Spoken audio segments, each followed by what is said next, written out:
2016-2017. Estamos en la temporada 24 o se viene 24-25. Mirá esto. Clubes que más gastaron. Chelsea, 2.1. 1.000 millones gastó. El City, 1.5. El PSG, 1.4. Juve, 1.4. United, prácticamente 1.4. Fíjate lo que gastan los clubes. ¿No sentís que a Pep lo matan de más cuando todos gastan? Obvio. Entonces, ¿a dónde voy con esto? Mirá, por ejemplo, y vos justo que sos del United, ¿qué opinas de este balance económico del United? Es una vergüenza. Es una vergüenza, te explico por qué más que nada. Porque fíjate que el balance del City es parecido. El balance del City son 800, el United 1 millón. Sí. La diferencia es que el millón que puso el United son todos jugadores de mierda. Sí. Ese es el problema, boludo. Que se gasta 100 palos en Anthony, en Sancho, en Casemiro, en Varane. Igual Casemiro lo banco, pero ¿se entiende a lo que voy? Sí. En cambio, el City pone guita por... O sea, para darse una idea, el City gastó por Haaland y Julián lo que gastó el United por Anthony. Es verdad, amigo. Es verdad, boludo. Entonces no importa cuánto gastás, importa en qué lo gastás. La calidad. Gastar gastan todos. Toma a gastar bien, boludo. Después, por ejemplo, tenemos al Chelsea. A mí mirá lo que gastó el Chelsea también, pero mirá lo que vendió el Chelsea. Vendió bien. El Chelsea es un desastre, boludo. Y el United también. No, el United también es un desastre 100%. Pero ¿a dónde voy con esto? Pep Guardiola ya tiene, si no me equivoco yo, 3 ligas españolas ganadas, perdió una. Tiene 3 Bundesligas ganadas con el Bayern. Sí. Tiene 5 Premier League ya. Ahora va por la sexta. Va por la sexta. Mi pregunta es, Davos Arancio, Guardiola, su éxito, ¿tiene que ver o es consecuencia de la billetera del Pep o de los clubes que dirige? Sí y no, sí. Sí y no, ok. Primero argumentame por qué sí. Porque Guardiola, para ganar todo lo que gana, necesita gastar mucho dinero en jugadores buenos. Okay. Eso no quiere decir que sea el único entrenador y el único equipo que gaste mucho dinero en jugadores buenos. Ok. Guardiola es el mejor en eso, pero necesita gastar dinero para ganar. Ok, pero ¿y cuál sería? Y el no sería por como la potencia. Y el no, en que si a Guardiola le das un equipo y le das un dinero para gastar mucho más recortado y se tienen que conformar con los futbolistas que hay en el club y potenciarlos. Lo puede hacer. Lo puede hacer, pero no mejor que Klopp. ¿No mejor que Klopp? Dale a Guardiola al Borussia Dortmund del 2010. No te gana 2 Bundesliga ni un pedo. Dale a Guardiola al Liverpool del 2016. No te lo meten en Champions en la final en 2 años. ¿Vos decís que no, amigo? No, boludo. Klopp es el mejor potenciando equipos que están ahí, viste, a la deriva. Pero vos sentís que agarrás. Yo siento que a Pep todo lo que lo agarres lo va a hacer ganador, amigo. Pero ahora es verdad, la gente va a decir, ¿y qué dirigió? Guardiola es el mejor de la historia, pero sí, necesita tener un buen equipo, boludo, lógicamente, lógico. Pero la pregunta es, si es el mejor de la historia y solo ha dirigido buenos equipos, no es porque, yo lo que pienso es porque nunca jamás bajó el nivel. Y está bien, pero por algo es el mejor de la historia. Okay. Sí, mejor de la historia. O sea, yo no discuto a Guardiola. Okay. Simplemente digo que en algunas cosas hay entrenadores mejores. En un equipo donde te la tenés que arreglar con lo que hay, a mí me lo Klopp. Apa. Okay. O sea, por ejemplo, hoy al Milan sí, le conviene Klopp antes que Guardiola. Ahora, al City, al Arsenal, al Real Madrid, al Bayern Múnich, le conviene Guardiola. ¿Al Barça? Ahí es distinto porque Guardiola ya conoce más al Barcelona. Ok, porque el Barça está en construcción. Pero aún así Klopp. Ok. O sea, ¿para vos Klopp es el gran infravalorado de los técnicos? No, ¿quién lo infravalora? ¿Pero para vos Klopp está por encima de Mourinho? No. Okay, o sea, hoy sí, pero históricamente no. ¿Klopp está por encima de Xavi? ¿Qué? Pará, amigo, pará. Pará, no se rinde de esta manera, porque no me gusta, amigo, la verdad, se respeta así directamente a Xavi. Primero no me gusta. Pero a ver, ¿a dónde voy con esto, Davo? Mirá los números que gastó y todo lo que gastaron los demás clubes. Y fíjate cómo Pep terminó ganando siempre por encima. Entonces yo creo que es una gran mentira, Davo, que gastar te asegura ganar. No, pero mirá eso... el Chelsea, amigo. No, pero pará, escuchame. Ahí tenés razón, ¿eh? Ah, ok. O sea, eso de que hay que separar los términos. Ok. Guardiola, sí, para ganar todo lo que gana, ¿necesita gastar mucho dinero? Sí. ¿Hasta ahí estamos de acuerdo? Es que ya si no me decís que sí, ahí no se puede debatir. Es que, a ver, se gasta 100 palos en el lateral derecho suplente, cobra. Sí, a ver, pero no es suplente, que Walker es titular. No, pero en su momento compró otro suplente. Pero, a ver, pero todos compran jugadores. Pero eso es otra cosa. Pero todos no. 100 millones en Sánchez y le ponía. Todos no, ¿eh? El United gastó 100 millones en pero Sánchez por y eso, le ponía. pero escuchame lo que te digo. Si al Guardiola lo pones en un United va a ganar todo. Ah, ok. ¿Ok? Que estás debatiendo cosas distintas. Para vos Pero que está... sea obligatoriamente. Pero amigo. para ¿Cómo vos, ganar Pep para Guardiola vos, sin para vos gastar? está mal decir que Guardiola, para ganar todo lo que gana, necesita gastar mucho. Es algo lógico. No vas a ganar la Champions con un presupuesto de 100.000, boludo. Ok. No, es que por eso te digo, es muy difícil, amigo, ganar la Premier de la Champions sin gastar. ¿Pero por qué te ofende eso si es una realidad? Está bien, bueno, pero es que hay gente que dice, el argumento que vos ves todo el tiempo en Twitter en redes sociales es, ahora Pep va a ganar la Premier. Y sí, y con lo que gasta como para no. Eso está mal. ¿Entendés? Que el Chelsea no gasta, que el United no gasta, que el amigo hasta Aston Villa gasta una banda, el Newcastle gasta una banda.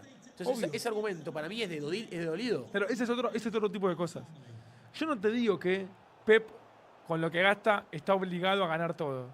Yo no te digo que Pep es el mejor por lo que gasta. Lo que te digo yo es que Pep Guardiola, para ganar todo lo que gana, necesita tener un presupuesto alto. Ok. Como tienen todos. Todos no. Los equipos más importantes nomás. Bueno, por eso, pero él le gana lo más importante. De con 20 equipos por país, hay 2 que tienen ese presupuesto. 3. Está bien, pero No todos. Por eso, pero Pep le gana siempre ponerle mano a mano al United en los títulos de los últimos años, quiero decir, ¿no? Cuando un presupuesto similar. Sí. A eso voy con eso. Porque el United gasta muy mal y el City gasta muy bien. ¿Y por qué el City gasta muy bien? Porque tiene Guardiola. Ah, ok, muy bien. Es que no estás entendiendo No, no, sí, a lo sí, que estoy no, llegando. No, o sea, entiendo lo que estás diciendo, pero, o sea, básicamente una persona que hable de la economía en la Premier League es un boludo. Porque casi todos tienen una gran economía en la Premier League. Pero casi O sea, todos. no el Crystal Para Palace. vos, pero no digas casi todo. ¿Cuántos sí, equipos tiene la Chelsea. economía del United y del City? Yo creo que el Chelsea gasta, creo que el United gasta. Creo Chelsea, que el City City, gasta. United y listo. Está bien, pero hasta incluso la Champions League también, boludo. Hay muchos clubes que compiten y que gastan mucho en la Champions. Y no la ganan siempre. ¿Me entendés? O sea, hay un dato que es tremendo, amigo. En los últimos años, mirá este dato, amigo. Este dato es tremendo. Gastó 500 millones más el Barça que el Real Madrid, casi, ¿Quién? amigo. El Barça gastó, El Barça gastó 500 millones más que el Real el Madrid. Real Madrid, por ejemplo. Y el Real Madrid en los últimos años se cansó de ganar Champions, el Barça ganó una. Entonces ahí vos te das cuenta y decís, ve, el Real Madrid gastó mejor. Igual, boludo, el Madrid tiene balances 148 para abajo. De pérdida, nada, amigo. No es nada. Nada, Mirá el amigo. United, mirá el United. Mirá Mirá el Madrid. el balance del United. O sea, mirá el Madrid, o sea, claro, mirá el balance. Chicos, mirá, esto básicamente es Esto es compra terrible. y venta, chicos. Esto es compra de jugadores. El balance del venta. United está 1 millón negativo. Claro, Y el de Real Madrid 100.000 negativo. 100 millones. Bueno, acá 100 millones, perdón. Acá también te da pie a lo que son los dirigentes, boludo. No solamente es el entrenador. En este caso, Florentino Pérez tiene mucho mérito también. Sí, la verdad que sí. Y sí, boludo, poner Florentino Pérez en United no creo que tenga balance. ¿Cuánto es, boludo? ¿Qué número es ese? Estos 100 millones, No, el 158 millones. United. El United es 1000 millones, amigo. Sí. Mil Ponen millones. todo Son 10 negativo. Grealish. Sí, todo negativo, pero no es lo mismo tener negativo 100 millones que 1.000 millones, boludo. No, aparte es normal que tengan todo negativo porque la realidad es que es muy probable que los jugadores cuando llegan a estos clubes, amigo, es difícil que después lo revendan más caro. Aparte, la ganancia no Es está obvio. en la compra-venta de los jugadores, está en el marketing, está... O sea, ¿por qué el Manchester tiene tanta guita para gastar? Por lo que genera la marca de Manchester United. Claro. Que claramente está inflada, amigo. Bueno, no te enojes, bueno, no te enojes. ¿Cómo está amigo, no te inflada? enojes. Vos fuiste a Bueno, Inglaterra, pará, poné IRL. A ver. Vos fuiste a Inglaterra. Si no sabés nada de la historia de los equipos, ¿quién dirías que es el más grande? El United. No, voy a decir una gran verdad, chicos. Posta, el si estás en United- Inglaterra te das cuenta en 2 horas por qué el Manchester es el más grande. Sí, el United hay mucha Es el gente. único United, equipo que amigo. importa, boludo. Es como Boca acá. La Mucha gente le gente. chupa un huevo el Liverpool, boludo. No existe el Liverpool. Está tercero en ¿Qué? Premier, a nadie le importa. Dale, boludo. Amigo, dejate de perdió la joder, Premier en amigo. 2 fechas, a nadie le importa, boludo. Dale, boludo. Le vuelvo a decir la verdad, esta es una gran verdad. ¿Cómo se bajaron todos del barco Liverpool? Es una locura. No existe. Estaban todos en el barco de Liverpool, todos en el barco de Klopp. Y empezó por un par de partidos, se bajaron todos. Yo no. Todos, no, bueno, claro, vos no estabas subido quizás en ningún Yo estoy momento. subido. Al barco de Liverpool. Obvio. Pero si vos sos del United, ¿cómo lo? Pero yo, si por mí. ¿Por qué te tapas el escudo? No entiendo. Porque no. Ah, Yo quería que ganen la Premier de Liverpool. ok. ¿Estás cansado que el City tu padre te tenga dijo? No, por McAllister. Ah, muy bien. Ok. O sea, anti-Julián. No, pero soy amigo de McAllister. Ah, ok. No, está bien, perfecto, no pasa nada. Y después, por ejemplo, mirá, ¿no te sorprende lo que gastó el Arsenal, amigo? 800 millones de pérdida al Arsenal. 800 millones de Igual pérdida. también sabes lo que pasa acá también, amigo. Tanta plata el Que Arsenal, también hay que amigo. decirlo. ¿Cómo se llama? A ver, Cada jugador de mierda vale 100 palos. boludo. total. Eso también Qué es lo lindo que debate pasa, ese, boludo. O sea, todo bien, pero posta que si vos te querés comprar un jugador del Borussia Mönchengladbach que tiene 19 años y es rápido y habilidoso, 80 palos. Total. Y capaz ese chabón es malísimo, boludo. Pero tenés que jugártela por un jugador que no sabés todavía qué tan crack es. ¿Sí? Entonces es muy difícil así también, boludo. O sea, pero eso es lo que digo, es para vos. Pero, por ejemplo, la gente dice Enzo Fernández. Para mí no, eso es distinto. Porque Enzo valió 120 palos después de ser Golden Boy de un mundial. Sí, amigo. ¿Entendés? Hay jugadores que valen 100 palos y lo máximo que hicieron en su carrera, ¿qué fue? que le diga uno clarísimo, Mudryk. El tipo la rompió la liga de Ucrania. 100 palos. Que creo que yo juego ahí y hago un gol. Entonces, amigo, literalmente el chabón la rompió la liga de Ucrania y lo vendieron en 100 millones. Con respeto a la liga de Ucrania, amigo, pero o sea, liga de Ucrania. Joao Amigo. Félix jugó bien en el Benfica, 120 Atlético. Sí, boludo. Me acuerdo que hizo un par de goles en Europa League y lo vendieron, amigo. Lo vendieron, 120. O sea, para mí ya no hay argumentos, amigo, no hay varas. O sea, el fútbol hoy en día no se puede medir la economía de los jugadores, amigo. No se puede medir. Por eso Porque te la, gente, digo. la gente del chat dice Darwin Núñez. Acá yo voy a decir algo.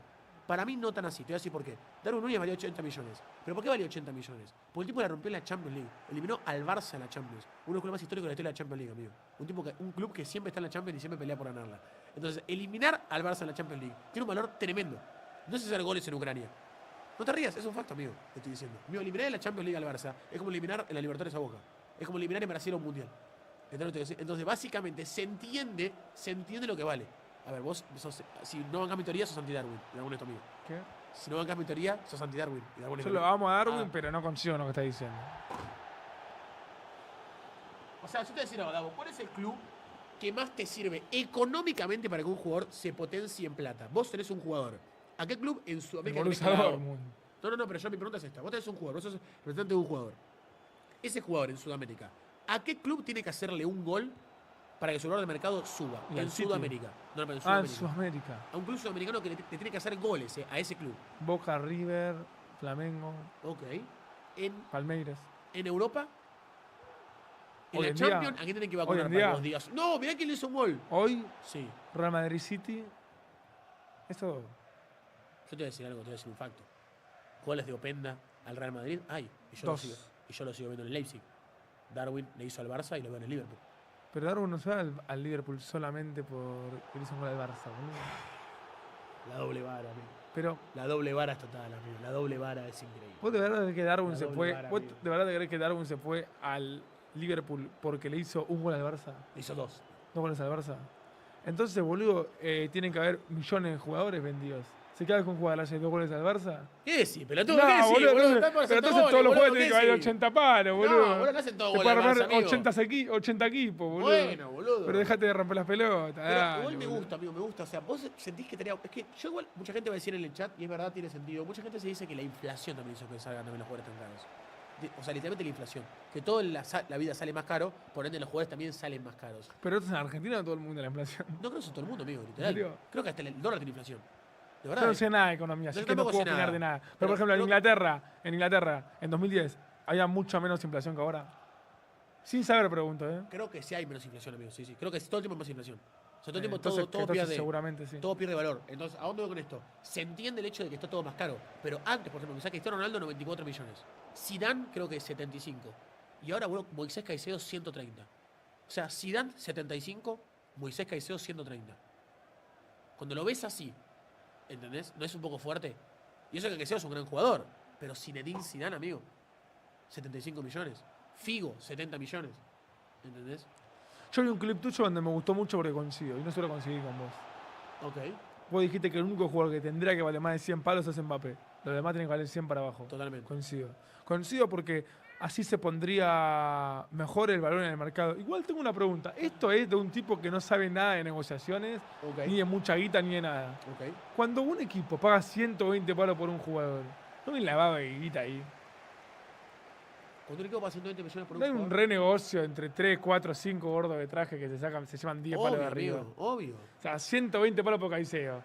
Sí, obvio que hay plata ¿Sabes ahí. cómo ponen 90 y le llevan 20? O sea, un lavado de guita debe haber ahí, boludo. Somos todos boludos, boludo. No, o sea, yo no quiero tirar la mala a ningún jugador, ni mucho menos, pero yo creo que sí, amigo. O sea, hay algo, cosas, no solamente el jugador, en clubes en general, hay cosas polémicas, boludo. Por ejemplo, cuando Pogba pasa de la Juve al United, supuestamente el representante de Pogba se llevó 20 palos, amigo. Pero eso no es lavado de guita, así.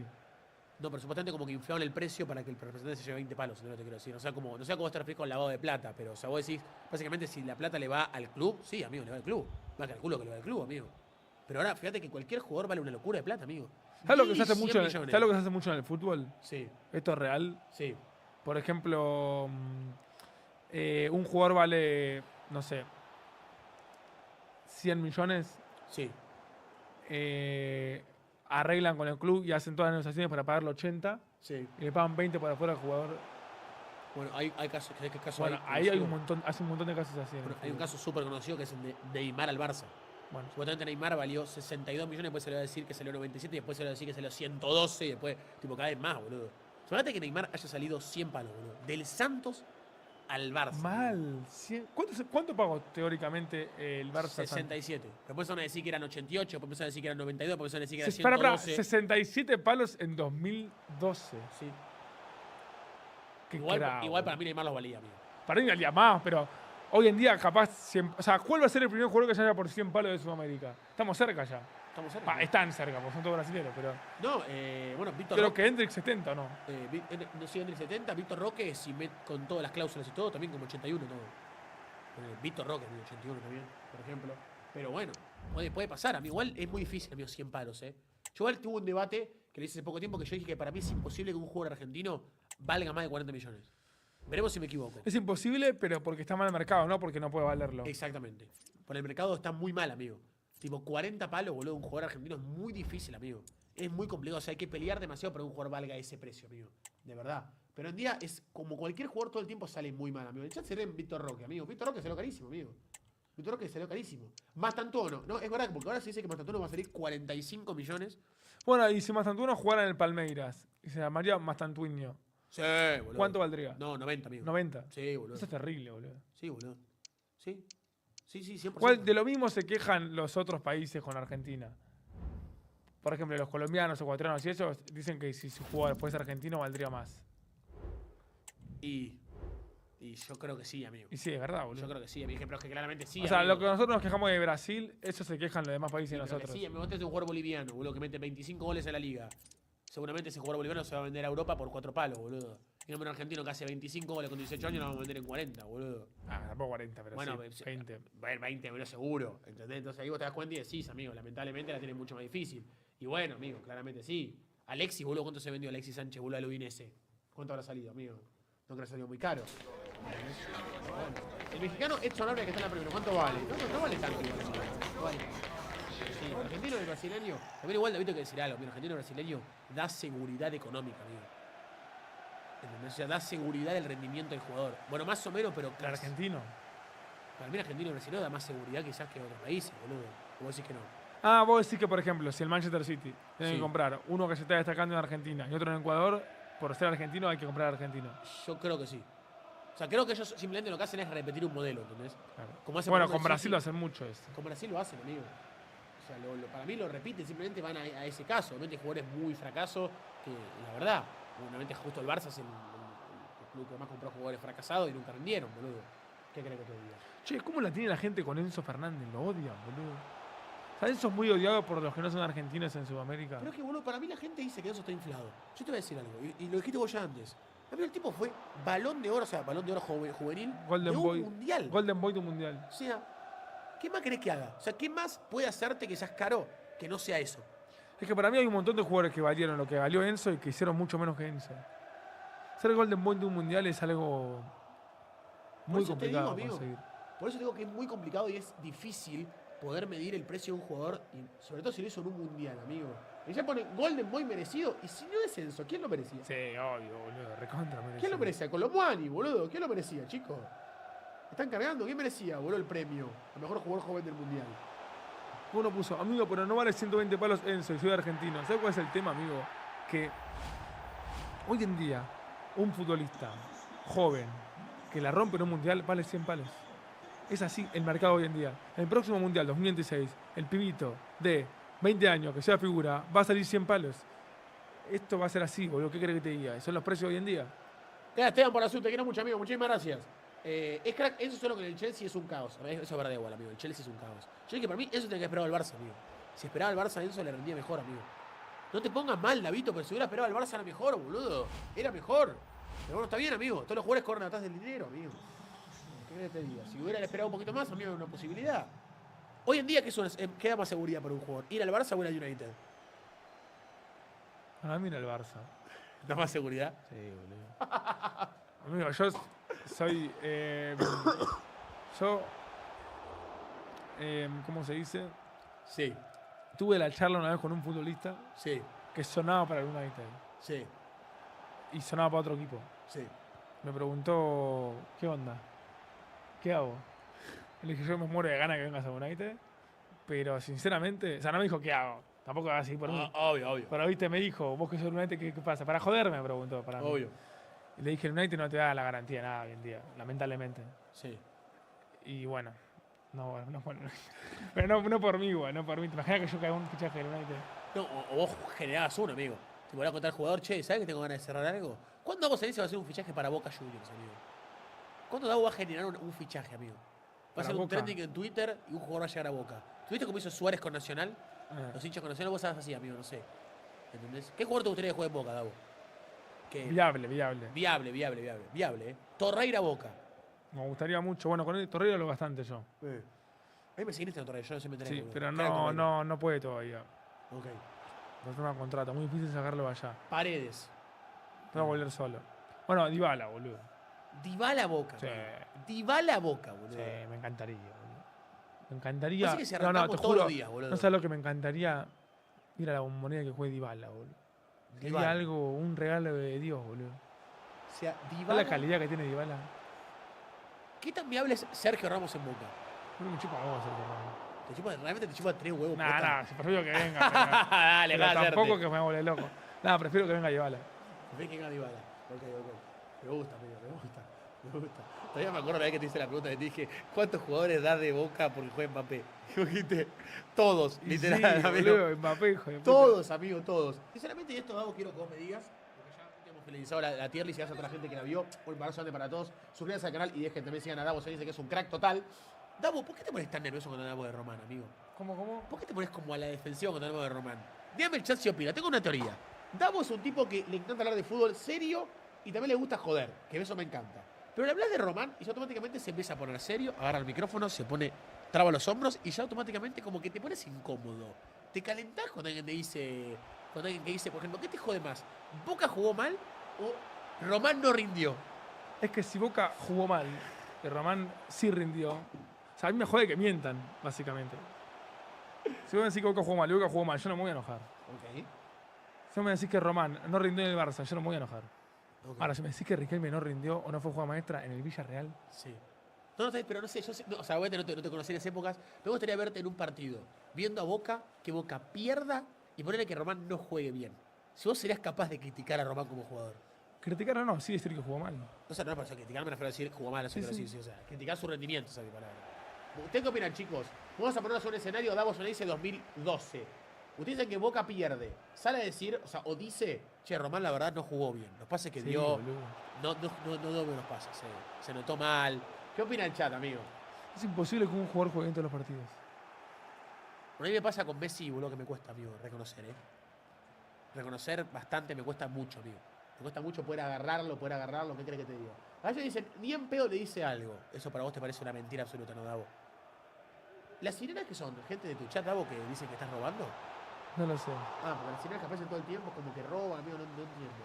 El otro día te vi, Davo, me gustó un juego que hiciste, que yo también lo hice, que fue el de hacer el 11, o sea, completar todos los jugadores de la selección argentina convocados por Scaloni.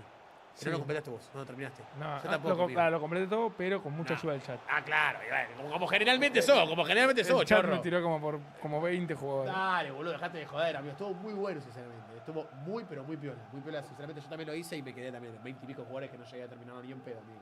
Ni en pedo. A ver esto.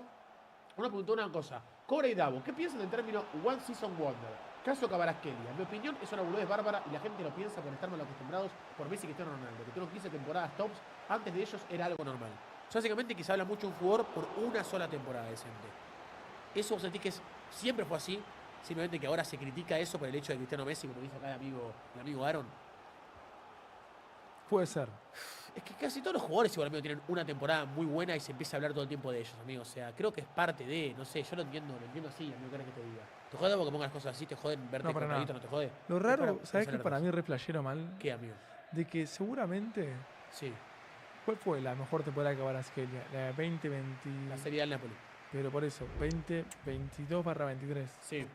Seguramente Fútbol 11, vamos, chicos. enero 2023, Sí, cuando estábamos a la mitad de esa temporada, sí, Kvaratskhelia era un jugador infravalorado. sí.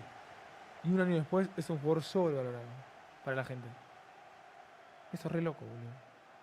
O sea, para repetirme esa vuelta que me gustó. Que a la mitad de esa temporada, Kvaratskhelia era un jugador infravalorado, porque la Sí. rompía toda y no se hablaba tanto de él. Sí. Un año después se convirtió en un jugador sobrevalorado, porque tuvo una gran temporada y después bajó el nivel. Bueno, y en un año pasó de ser infra sobre, dale, boludo. Es muy ambigua la opinión de la gente, amigo. Un día está acá, otro día está acá. Un día está acá, otro día está acá. El 90% de la gente quiere poner un mote a un jugador cuando casi ni lo conocen. Y quieren hacer lo que saben, boludo. ¿Vos decís? Vieron 2 partidos que Kvaratskhelia decían que era un crack mundial. Ahora jugó partido mal, es un burro. Y porque la gente Sí, vio yo esa te va al época. Napoli, boludo. No te enojes así, boludo. Pero eso entonces no me Vos te tiraste que antes vos tirabas que mirabas a PSG, boludo, de la Messi. Sí, pero eso es distinto, hay argentinos. Ah, bueno, no por esta sido Simone. Pero ¿a qué me importa si me van, boludo? Bueno, boludo, pará. Gracias, querido Becra, por la sub. Muchísimas gracias por dar la suba, Fabián. Muchas gracias, amigo. Muchas gracias. Acá uno pone, Davo, dale, vos le decís crack a cualquier medio pelo.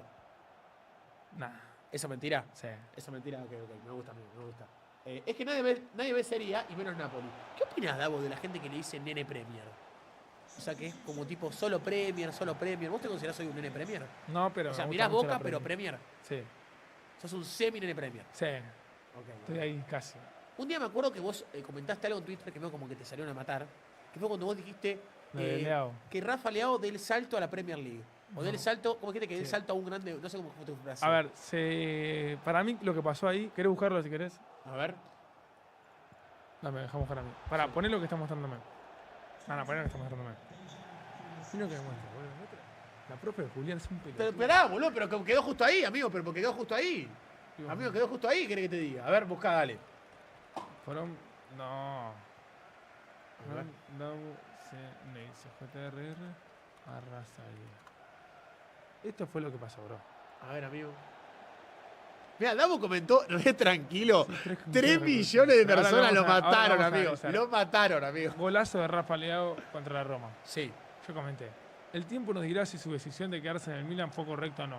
En mi opinión, está para muchísimo más. En Premier arrasaría. Yo entiendo que se malentendieron lo que quise decir porque me expliqué mal. Pero cuando decía en Premier arrasaría, yo no me refería a que tendría que irse del Milan al Southampton. Me refería a que es un jugador que lo pones en la mejor liga del mundo y arrasa. ¿Cuántos jugadores los pones hoy en la Premier y arrasaría? Muy pocos. Sí, sí, O sea, obvio. fue un elogio como diciendo, ponelo en la mejor liga del mundo que arrasaría. Sí, que le da también. Claro. Y ahí, bueno, 3 millones de cosos, 500 citados, 2000 likes, 300 respuestas, cagando a puteadas por subestimar al Milan. Y después al toque, a la semana el Milan perdió 5-1 con el Inter, a los meses se quedó fuera en fase de grupo de la Champions, y ahora faltando 10 fechas ya perdió la Serie A. Pero igual me equivoqué, tiene que quedarse en el Milan. Sí, sí. Bueno, pues, pensándola así es verdad. Is Arne Slot good? Maybe. Was Ten Hag good? Well, was Arne Slot better than Ten Hag when they was in the same league together? No, he wasn't. Liverpool going with a board Eredivisie manager is wild. Boys, I gotta go. Can you see Jamie in the seat?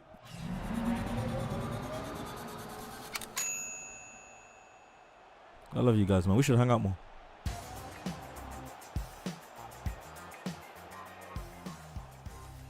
Filthy at 5, filthyat5.com. We're here. Poet, you alright? What? Brother. Poet just headbutt the microphone. I watched Superbad this weekend. Proper film. I watch that film once every 6 months, maybe. That's one of my favourite films in I would life. say, agreed, yeah. Like, it's so good. All of those kind of films are good. Pineapple Express. That guy gets high. That is the thing about Pineapple Express, you're right. Yeah. You see the scene when he gets the ID? Yes. The best scene ever. Irish R&B singer, McLovin. Yeah. He said, yeah, it was either that or Muhammad. He's like, why the hell would it be? Why the hell would it be between Muhammad and McLovin? He said, Muhammad's the most popular name in the world. Read a book for once. Do you know what? In the film, he's very awkward. I met him at the 2014 World Cup. Exactly the same as Christopher you know. Mintz-Plasse. Yeah, he was at the rooftop. Marks, have you rooftop in Brazil. have you got a Superbad McLovin bar? Or how close did you get to making that bar? I don't think I have, you know. Have They you? wanna- Ah, Wale had one. a lot of rappers made that bar. They have. Did you know that Jonah Hill's like 5 years? He's 5 years older than Michael Cera and Is he? Emma Stone. Jonah Hill was a big man for them. And Michael Cera is definitely funny as well. Oh yeah, It's yeah. subtle. It's not like you gotta watch him even when he's not talking. You just gotta see how he moves and that he's cold. What did you watch this weekend, Jordy? Big Daddy. Great film. What? Great film. Yeah, I watched Big Daddy Adam this week. Sandler. I like Adam, you know. Yeah, He's a G. South London recently. he was playing basketball in Clapham Common the other day. What's your favourite film? Great question. Life. Eddie Murphy. Life's up there. It's up there. Life. It's a bit deep as well, though. Oh yeah, 100%. Yeah, it's about life. About life in prison, bro. It's gonna be deep. Jack. Robin Williams. Don't like that. Jack. Jack. So sad. That's like Jonah Hill and Michael Cera, to be One of fair. my all-time favourites might lose you lot because you need to read a lot. Subtitles. City of God, man. I think mine might be Hook. Someone clicked behind Hook's camera. good. That worries me. Wait, Hook. Favorite film? Yeah, you lot ain't seen. There's a moment in there that's probably When the when biggest Groovio moment ever Groovio in comes, in cinema. it's got to be when Groovio comes. No, the Lost Boys are trying to figure out: is this you? Is this you, Peter? They took the glass, and the fat black kids come, taking his glasses off. He said, touched his face. He said, "Oh, it is you, Peter." And then there was the music. It was everything. For that, next He's day he was emotional flying. right now, you know. Next day he was flying. The scene where he has to fight Rufio, where he boxes Rufio, that's top tier. What? Where he fought Rufio, and then he put the I can fight, I can fly, and I can. Do you know what it is? No. Crow. You're right. You're right. Wait, did you watch it recently? Nah, I just know it. Because remember when they was eating and I was thinking, what are they eating? But then obviously you got to tap into the imagination, then you see the whole feast. Food come out. I remember that scene on that long table. It's because he had the thing. You know, he cussed him. And he said, eat my guts or something. Yeah, bam! And it hit him in his face. Bam! And all of a sudden there was just food everywhere. Dustin Hoffman, it's a cast, you know. Bob Hoskins is Smee. It's a cast. Julia Roberts is Tinkerbell. T. It's a cast. T. Phil Collins. T. Poet's right there. What do you mean? What's your favorite film? Titanic. What? Is it? It can't It's be. not. No, it's not.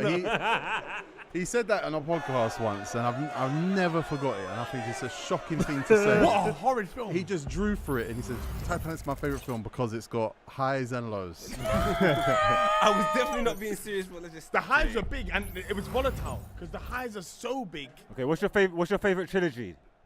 Friday. My favorite trilogy. There aren't that many We've done this. We've done this a lot, yeah, but it's we've done this a lot, but it's Are Friday. you going to go with Lord of the Rings? Oh, you don't want to see me watch Lord of the Rings? We should do Dungeons and Dragons one day. What's that? It's like a board game where it's fantasy, and you're like, oh, they roll dice, and you're like, oh, you've got 10 armor or whatever. But apparently it's great. I like Apparently that you could kind of just stuff, play you it, know? but Yeah. I've never. I almost went London Dungeon. I've been there. I've You never almost went been. London Dungeon. I almost went London Dungeon. That's like the Dungeons and Dragons of tourist. I mean, yeah, that's I went yeah. there in year 8, I think. Year 8. Tower of London, where they show you the crown jewels and that. It's not London Dungeon, it's a What? different one. They showed you what? What? The jewels. You've got the Queen's jewels I there. should innit? hope Well, not. have you been on have you been on the London Eye? Nah. Let's do tourist stuff, man. Let's go open top and It takes do- about 40 minutes to go around in a circle. It's so Yeah, long, but you bro. see What everything. are you in a rush for? But today we're going to be talking about football, Premier League football, right now football, because the title race is still on. Arsenal just thumped up Tottenham in one half and then let them back in it. It was Raya. David Raya, who was one clean What was sheet that? away from the He got Golden bored. Glove. He got bored.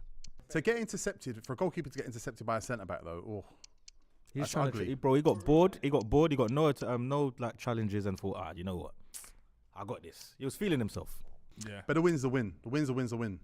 And it put Man City under a tiny little bit of pressure, which they did not acknowledge whatsoever. Honestly, I think the pressure that everyone's talking about is just media. Actually, you say that, but if you watch the game, Wood had a couple of chances. Like, for me to say Nottingham Forest shouldn't have scored at least one is a bit unfair. Was They- Rodri they playing? Yes. Yeah. Then You know what it is, yeah, for real. But no, Wood was missing like He was gonna win. 2-3 yards out. Ola Aina turned up. I think he supports Arsenal. Ole Einer's had a good turned season. He has been good, you know. He has been good. up. Yeah, Yeah. he has. Ola Aina turned. Oh my God, he's Chelsea. Yeah. Now Arsenal can hope that Tottenham feel the singe and the burn and the disrespect of going 3-0 down at half time to then beat Man City. No. You know, there's reports that the fan supporters club is writing 2 Spurs to down tools against City. But why That's they can bad still... report. Oh. There's They've got reports. Champions League to I'm qualify telling you for, what. Arsenal. That's not happening. Come on, man. How do you know? Aston Villa dropped points. Villa are shaky. It's not happening, boys. Villa dropped points. They were 2-0 up at home against a Chelsea side beside you, broken. And should have lost. The side could have made it 3-2. I don't even care what's happening, man. It's not happening. No cap. Villa ain't convincing. I think. Oh, I don't want to say it. I think the league's set. Arsenal winning it. No, Arsenal no, on top of the league right now. Well, No, but they got games in hand, innit? Yeah. That's game- not set then, is it? Well, if all games finished, City ain't losing this year, and I think the league's set. City ain't lost in 30. They ain't lost them 30. Rodri ain't lost in 70. Really, is that? Wow, where did you get that stat? He ain't lost in his Oh, last is 70 that games. really? Oh. That's insane. Do you know what's killing me is that they don't even look like losing. The last time they looked like losing was maybe Chelsea. They look shaky at the back, honestly. They're not convincing defensively at all. This league's big on entertainment, man. There could be a twist and a turn. Is it big on entertainment? Have we been entertained? Look, we as French, I have. City games just ain't entertaining. Let's have City it games right. are bad, yeah. But North London derby had it all. That was crazy. Had it all. That was crazy, that game. Nah, man, North London derby was meaty. It was over. It weren't media. It was over. It only got exciting for the last 10 minutes. 20. It was over. It was I over agree. early. I agree. Nah, man. All right, well, I'll tell you what we're here to do today, boys. Since we're talking about right now football, there's only some teams have got 5 games, some teams have got 2 games, some teams have got 3 games. I want to talk about the players that can still save their seasons with performances at the end of this campaign. Player that came to mind straight away, a player who's had an up and down season, had more downs than ups, who still got 3 games to set up next season, is Rasmus Højlund. Can United even do anything to save their season? Much less one of the players. I mean, you could go Conference League. Mm. You can win the FA Cup. We're in Europa. Would you want to go? We're in Europa. Would I want to go conference? So to go Conference No. League means we went down. Rasmus started, even though the goals weren't coming, he was actually playing well. You could see lots of bright future and all that. Then he got hit the little purple patch. This injury's killed him. And I just don't think, and just with everything that's going on there, he could obviously he's a good option for it, but I just don't even know if he gets it done or not. I just think it's just over there. Don't know if he can save his I season. just worry that if he doesn't flash a little bit last few games, you go into next season needing a striker. But we need a striker anyway. He's young, so But a striker that goes ahead of him. But that's the dilemma, isn't it? Do you buy and have someone else young and try and split it, or do you buy someone that's more advanced and more experienced? Surely it's and advanced. potentially put him on the thing. Who's That's what I out say. there? That was always the conundrum that we had before his little thing patch. Anyway, like you need it. You get what I'm trying to say. So I don't think it's killing him. He's young. He's got youth on his side. He's young and he's learning and he's decent. I don't think that's killing him. I think if you change managers and he doesn't flash at the end of this season, I think his season will go down as a failure. And I think no matter how much money you spent on him, it's like a first-round draft pick. You get that pick wrong, But but move on to the look, next pick. Like obviously, I don't even know where they go. But even like a couple of weeks ago, I heard them flirting with the idea of like Tony and stuff like that. Yeah, whether he finished the season how he finished it now, or how it is now, or whether he finished on a little flurry. If Man United buy Tony, who's in front? Tony. So then, like I'm trying to say, we need that anyway. Like it don't make a difference. I'm saying I don't think it's killing him. He's not. I don't think he's under mad pressure as a young striker. I think he's just. yeah. Do you get what I'm trying to say? Because His we first need a season. striker anyway. How old is he? Like 20, 21. He's done alright first season, to be fair, man. Can't Has be he? too harsh. He's 20 years He old. had When a you take middle spell where he scored a couple goals. Good Champions That's League just in the spell. league, but he's got Champions League. He's probably at least like near close enough to like All Champions League goals ain't created equal. 1 and 2 though, isn't it? He's close, I don't know what his numbers is, but he's close enough to that 1 and 2. And Man said at the beginning of the season, that's what he's been his whole career, and he's developing. If he does there or thereabouts, it's a decent season. He's done all right. I think if he has a good last 4 games, the pressure to buy another striker is less. I think you need one anyway. Man United are fully aware they need a striker. So, and I think irrespective of that, Højlund, 20 years old, coming from a slower Italian league to a tougher league, much quicker. He's done all right, We're man. getting a striker because the guy I've always wanted to go is finally going. Martial, 1 of 3. So a striker's coming. What striker do you think you need? Like, I don't know, you know. I would just go young, another young buck with him, man. You lot just wrestle. I think the striker that can That's fair, innit? really change his fortunes or change something is another United striker. Rashford. And he lives in flashes. Rashford's a good shot to save this season because it's been bad. You know, I genuinely believe Marcus Rashford should take a summer off though. As in not go on the plane. As in not go on the plane. There's certain men in that team that can't save their season. It don't matter what they do in the last 4 games, like Anthony, Anthony probably can't save the Casemiro. season. What was Casemiro doing the other day? Because I know Onana went flying, but what was that header?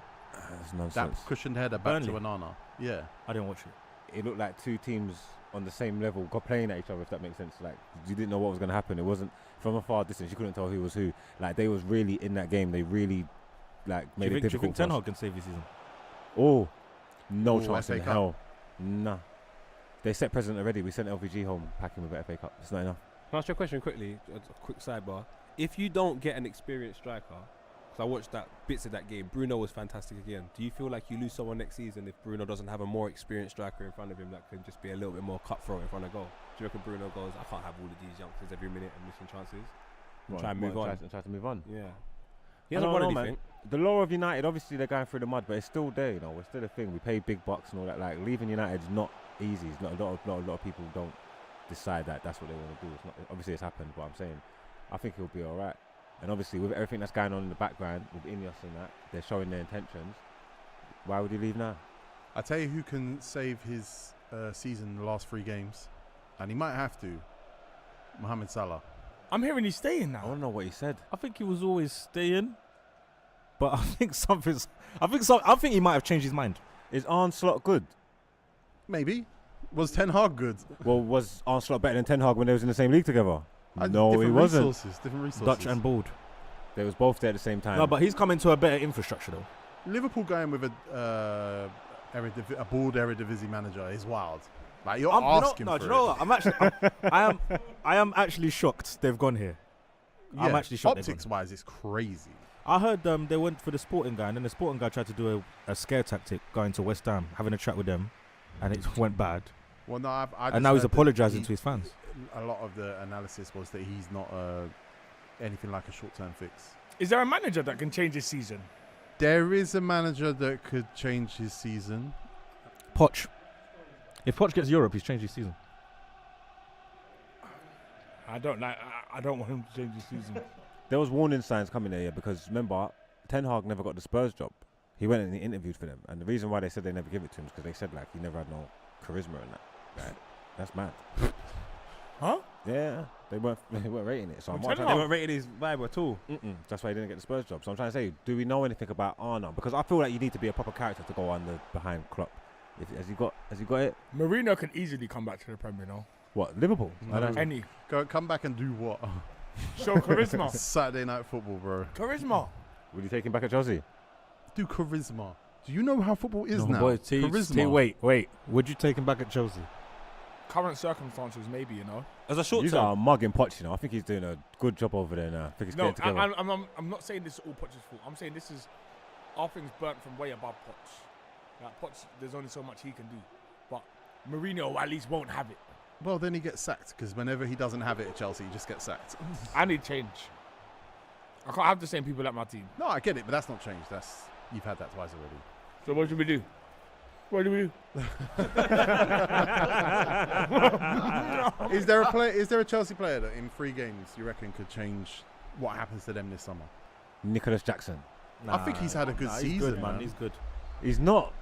No, I'm not like a He's player, not. but he's good. And Chelsea is good, bro. He was their second striker, you know. He only plays this much because Nkunku is always hurt, And we actually got rid of our other striker. and he's actually got numbers. He's a nutter. And you know what it was? I don't know. That City game, that FA Cup game, just burnt in my head, man. He is a. He was good though. Mudryk He- has I shown wouldn't call nothing, it that. right? This whole season. I he's think shown Mudryk shown next to nothing. next to nothing. If he turns up for the next 5 games, everyone's like, okay.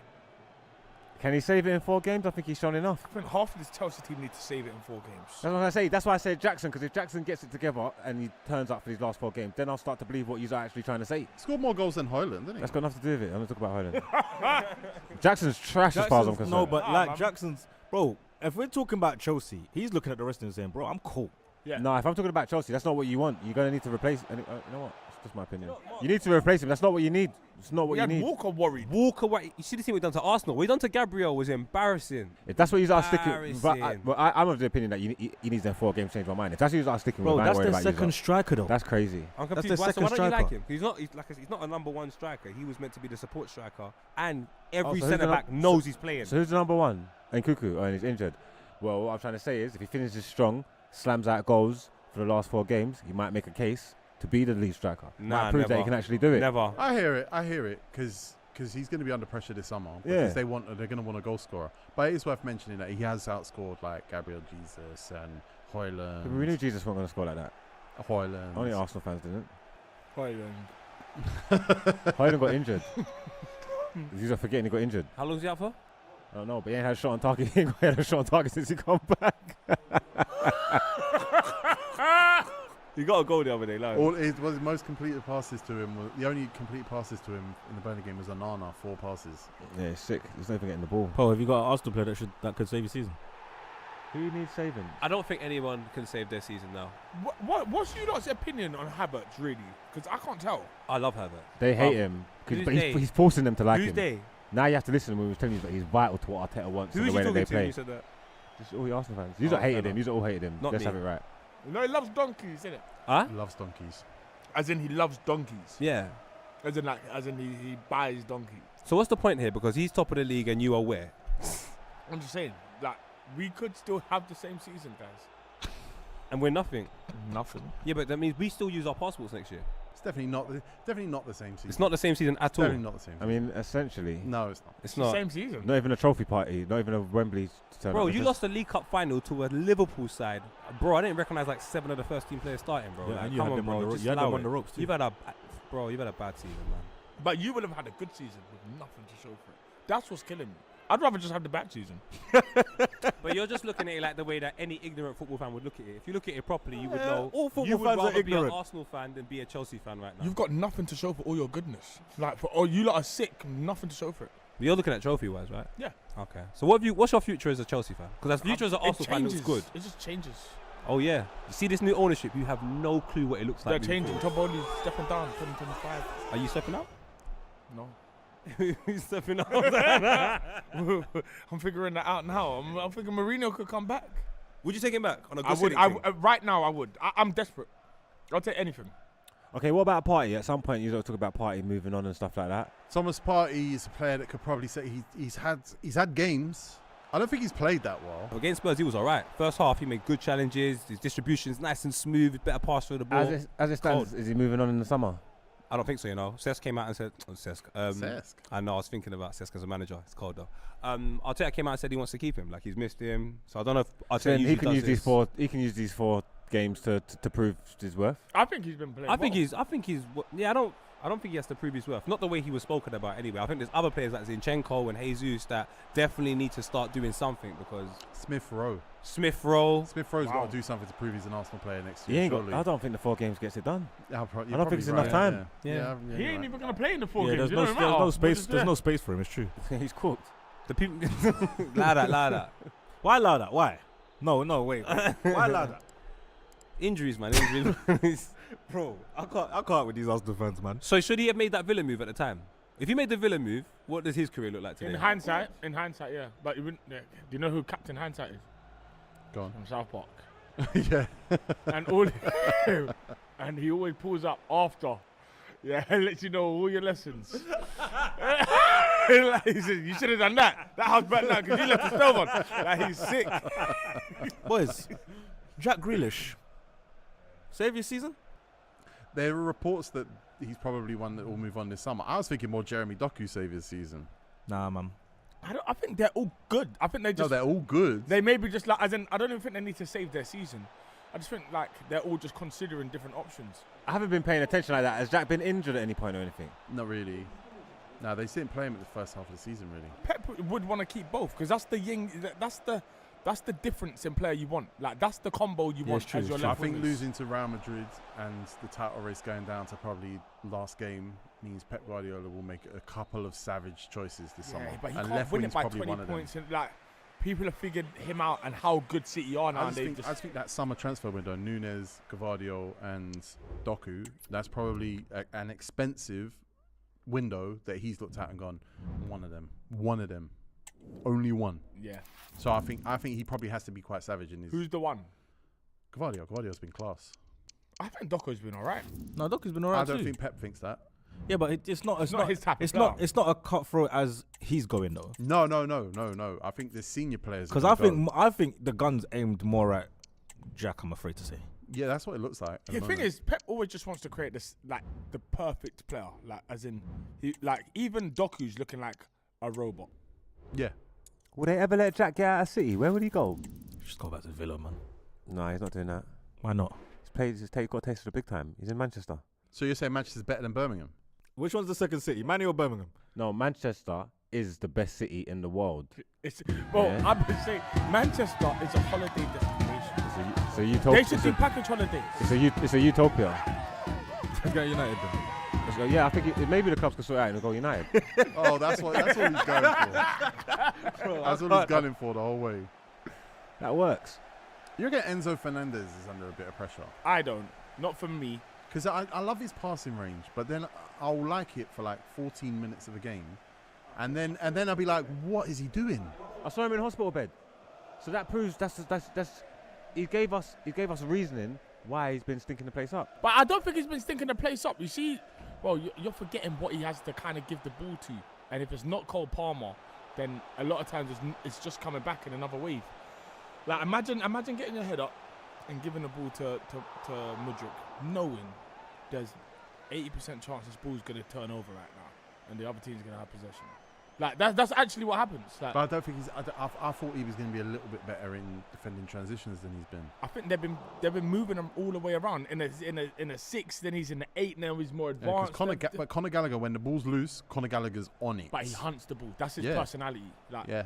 But Enzo is more of a on the ball baller. Yeah. Like Gallagher's gonna chase the ball and go and win that ball. He'll chase you out of position. I just think like this team don't look how bad Jorginho would look in this team. But boys though, Chelsea. How much pressure could there be for someone that's 100 mil on a 7-year contract?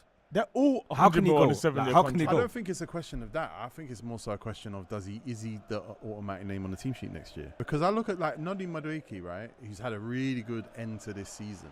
I look at him and go, okay, start next year. Is he the one that you talk about playing in that position because of what he's done in the second half of this season? I don't know. I think he could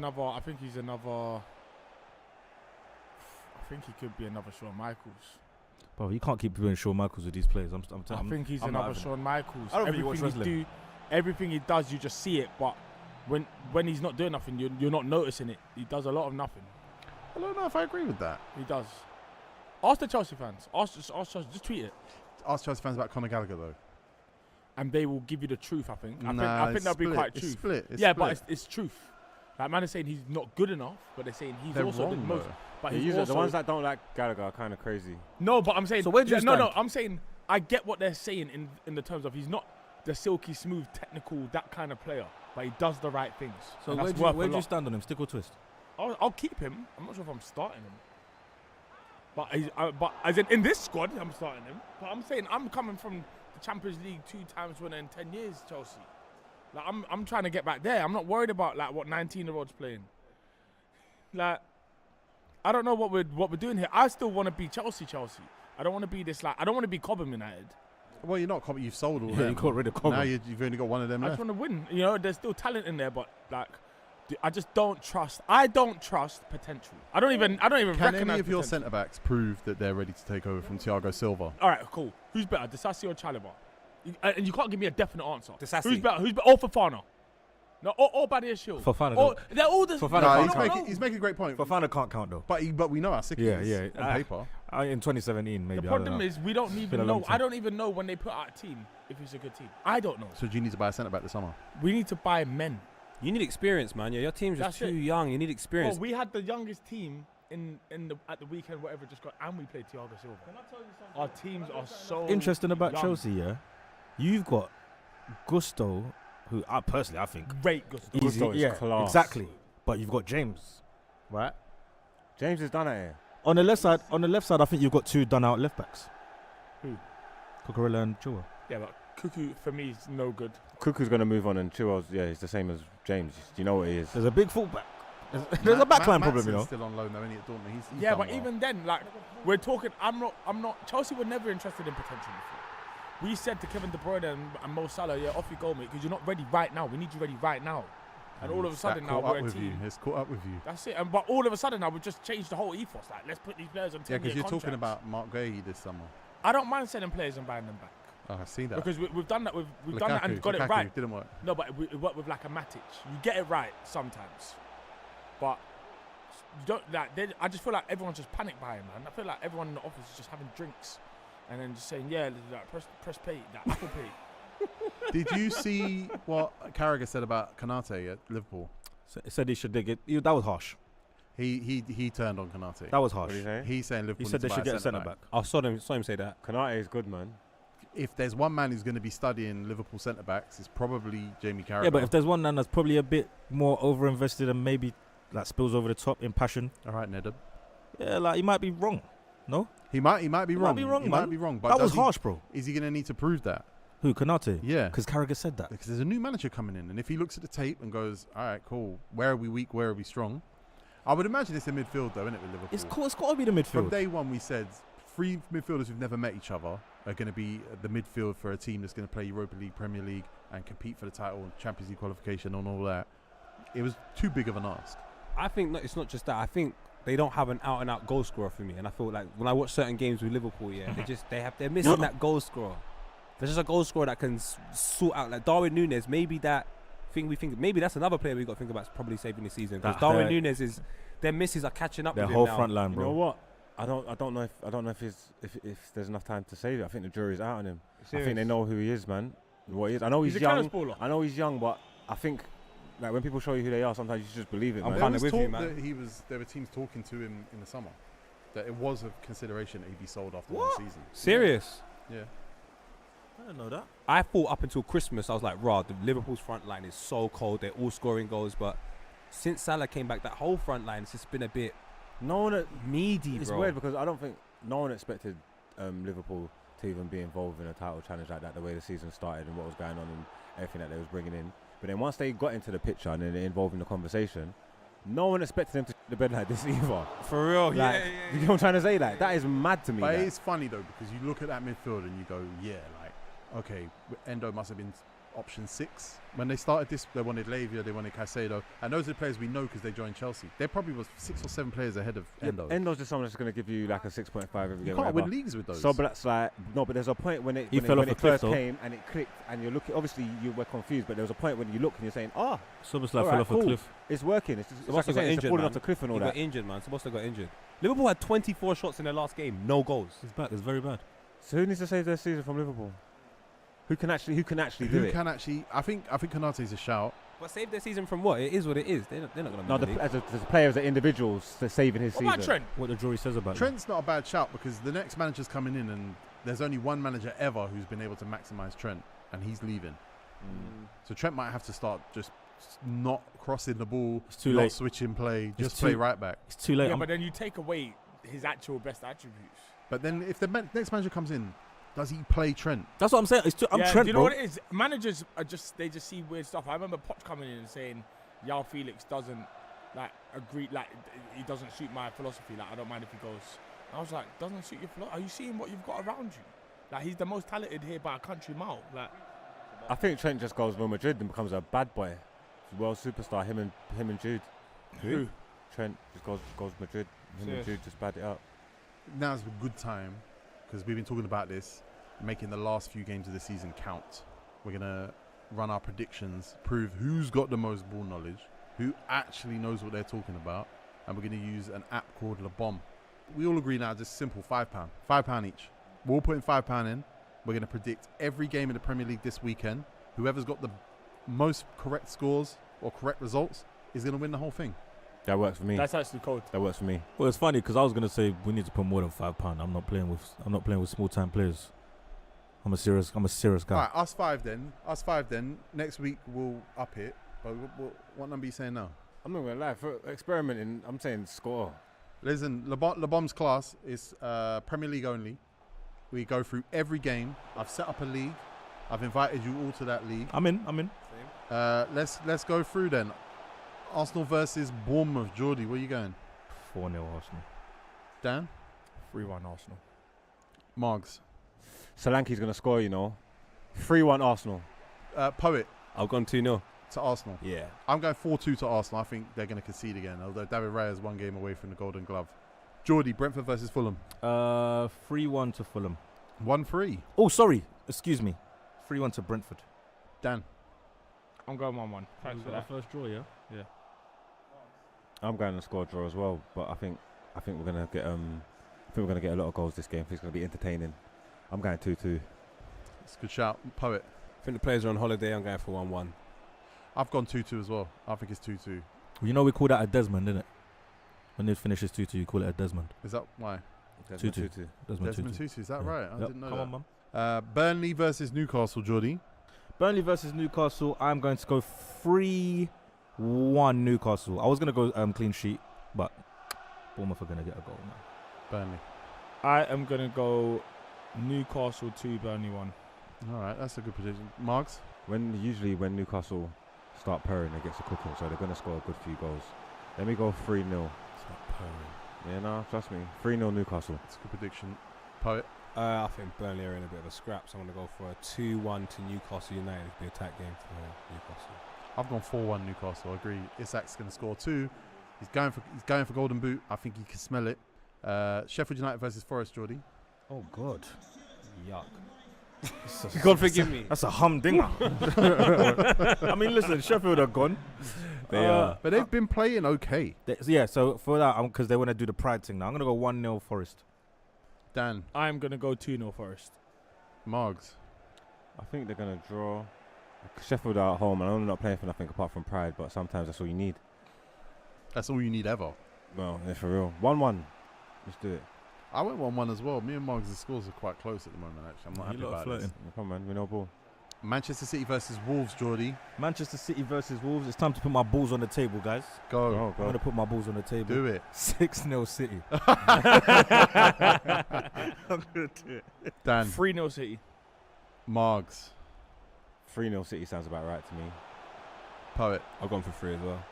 I'm going for 2-2 There's What? because if there's a way for me to win this, it's by going different to everyone else on this game here. Brighton versus Villa, Geordie. Desmond. 2-2. Yeah. Dan. I am going to go Villa to beat Brighton 2-0 away. I'm going to go Villa definitely to win, but I think they concede. I'm going 2-1 Villa. This is a tough one. Poet. I've gone for a 1-0 Villa win. I'm going for Brighton Hove Albion to win 2-1. I think they've played some good football. Geordie, Chelsea versus West Ham. Chelsea versus West Ham. Chelsea seem to play but not win. For that reason, because I think West Ham are thereabouts the same, I'm going to go 1-1. I'm going 1-0 Chelsea. Margs, Chelsea, West Ham.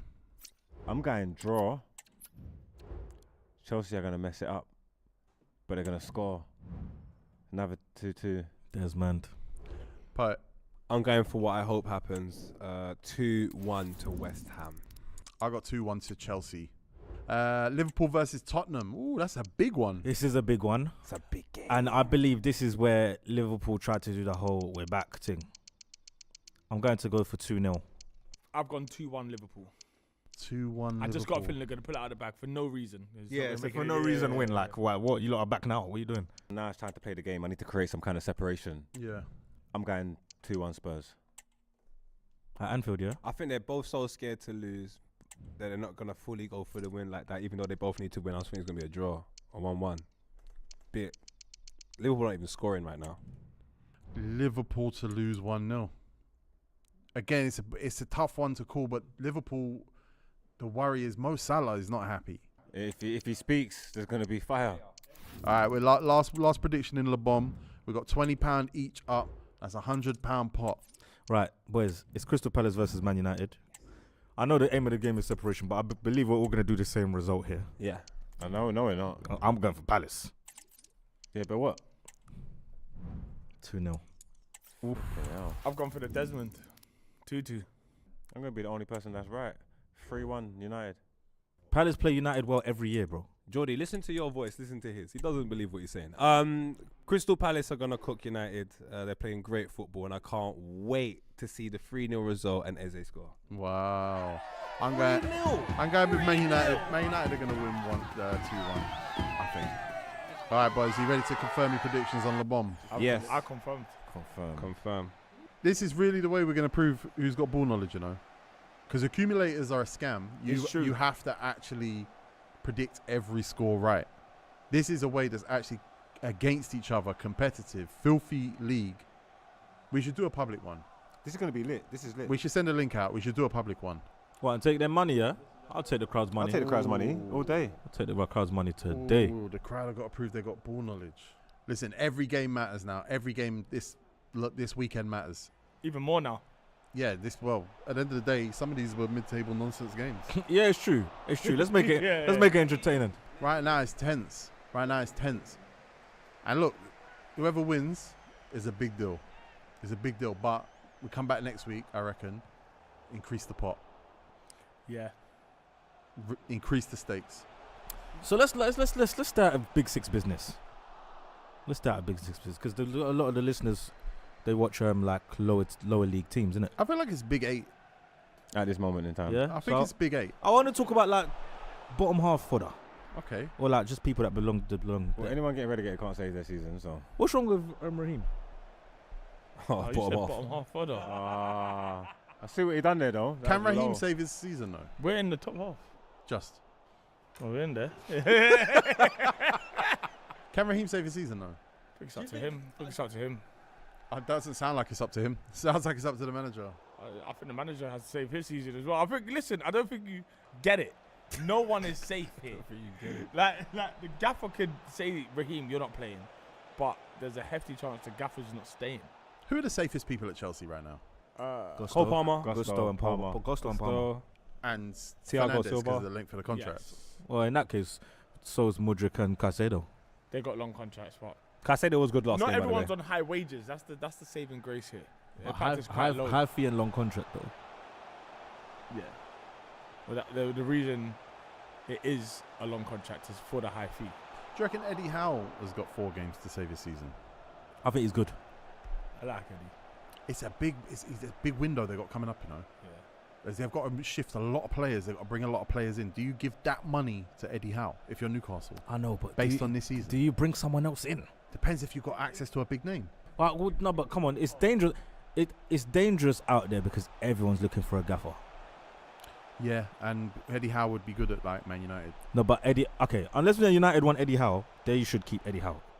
Do you know what I'm saying? Yeah. Because Eddie looks like he's staying though. The way he speaks about the Gamara situation, saying that what's the I believe all of that. I believe he's staying. he's revealed the information. It looks like he's gonna be He's staying got there. them team playing like when he lost half the team or the whole team, they still like held it up. They lost respectably. Sorry. They've lost them to injury, and I'm seeing how they perform. But I'm thinking, say they lose them to like Guimaraes leaves, goes PSG or something like that. Is that leaves? Then what happens with this Newcastle side? How many people do you think are leaving this year though?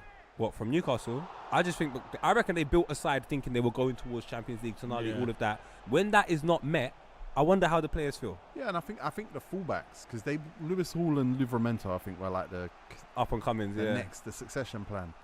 That's not a succession plan for next year, I don't think. Yeah. To replace Trippier and Byrne. I agree. So what's the problem I don't think Trippier and Byrne are good enough next season necessarily. in Conference And I League? don't think not in Premier League because they've got to get back to the Champions League. That's the thing you're talking about a top 4 But, next okay, year. but let's be realistic. I don't think they will What do you mean? Who will? get to the Champions League. Yeah. Well, do you know what? That took a long pause because I think maybe they could, but I don't think they will. I think they'll win Conference League and end up in Europa. Remember, Liverpool got Arne Slot next year. They're not nailed on for top 4. Spurs, Not nailed on for top 4. Villa not nailed on Spurs, for top 4. Arsenal, United. Spurs, Arsenal, City. Chelsea will think they've got a piece of it Yeah. because they're not going to have Europe. Chelsea thought they had a piece of it this year. They didn't have Europe this year But either. Chelsea will be much better. Chelsea will got be much better better second next half year. of the season for the most part. They've been decent. They've got injuries coming back. They're probably going to add more to it. Chelsea will be much better next year. We've said that for them all this season. I wonder because like Champions League qualification was such a big deal this year and last year, but like Newcastle 7th, Chelsea 9th, Man United 6th. Obviously, like somewhere down the line, these clubs are comfortable with not being in the Champions League. Can they continue to be comfortable not being in the Champions League? Is something going to have to change, and where the top 4 is a little bit more consistent again. Yeah, but you got to be realistic, man. It's like 8 teams fighting for that 4th spot. But there aren't though. There aren't. There are 5. Let's be clear. Like in theory, there are 8, but there's a clear gap between Tottenham, Man United, Newcastle. Alright, cool. Alright, watch this then. And there's only two spots. When he made Champions League, was that his goal at the start of the season? Eddie Howe? Probably. At the start of this season, No, at the start of last season, when he made I Champions would League. say no. And do you reckon that was his goal this year? then? Yeah, I think so. Okay. I don't think they expected to regress the way they did. It's injuries, but I don't think they expected to regress the way they did. Alright, cool. What do you reckon the goal is next season then? Champions League. Champions League. Again. I don't think that he cannot make Champions League next year. The way Newcastle are and the way with their trajectory and what they're looking to do every year, that's got to be. The I think goal. he can. I think, but this is the thing next year. I think Emery has to get Champions League. I think don't have Onslaught. to. No, he doesn't have He to. can you're challenge. He can have another season like even this. play and be in fine. the So why Champions doesn't he League. have to? Because they're going to play in the Champions League next year. Yeah, but it's the same as what's he's called though. Eddie Howe. Yeah. Nah, I don't think so. I think with I don't see the Unai difference. Emery, Money. I think they're definitely under different pressure. Money They- plays a they've part in got- it. Again, if they win the Conference League, it's a different story as well. Like the success of this season, it will be so massive that next season, the amount of games they're going to play at a high level, different kind of pressure. They haven't spent what Newcastle spent. They spent a lot of money. Did you see Newcastle's run in that? I think FA Cup or something. It was I think they had City, Arsenal, United. Like it was tough. Like and then the what's it called? The injuries too. Like all of this is like he gets grace. He's got grace. I just think next year he has to get Champions League. What if he wins conference then? Conference and top 6. See, conference, because they won a trophy. I haven't won a trophy since 1955. I think that probably is enough. I believe they get conference and top 6. Unless in these next 3 games they get Europa spot. I don't even know how to see how Newcastle get to a final, bro. Honestly, I don't. I think you're rating them a bit too highly. I understand where you're coming from. Conference. Conference League, they should. Yeah, but Newcastle, like, honestly, I don't really rate Newcastle in any Conference. highest, Bro. but I don't rate them. With their injuries and losing I to don't Gnarly, if they was a full strength team, if they're the full strength team all season, they're doing much better than they do. Yeah, right but now. like I said, now this summer, they I are here think where there they is are. there is a changeover this summer of quite a few players in that squad. We're talking about the Lascelles, maybe the Dan Burn, Nick Pope, maybe. Like there's actually a few players that need to move on, and that means bringing new players in. They've got the money to bring it in. We just signed off on the salary cap, so if they Spending do cap. spending cap, yeah, but if you do just pay like a luxury tax. Yeah, So, but I'm thinking, Marks, you know like, what I'm if trying to say? players like, So especially Newcastle can spend it. They'll improve the team. They'll improve the team, no problem. I'm with you. I'm with you. Well, they've done top 4 already, and I'm saying they just need a season with their full strength team, and I think they'll be all right. The way that they play, the way that they're coached, with the ability that they got in the team, and all that. Obviously, they're saying the transition new players, but I'm going to assume that they're going to bring decent players in as well. I think they'll be But all even right. I think they Tonali can do coming it. back's like a signing, bro. That's massive. I understand what you lot are saying, but you're saying we're eradicating everyone else. Like the top 4 last season, two of the sides are not in top 4 this season. But the other side And that they came, got knocked out the Champions League group stages this season. bro. So like with Liverpool coming back into the top 3 conversation, or top 4, I think they'll be there next year. And then it leaves one position, and I'm just like Newcastle, Aston Villa, Spurs, Manchester United. Like you all You can't can't make say it. just because it's a new season, and you can't just throw Liverpool in there. We don't know what's going to happen with Onslaught. I You can't just throw I Liverpool can in make a there. prediction. We all just done it a minute ago on this app, so I can make a prediction. LeBomb. But I'm just Predict sorry. them back, man. Yeah, but you wanna Liverpool, make- Newcastle are going to make it. You want to make good predictions.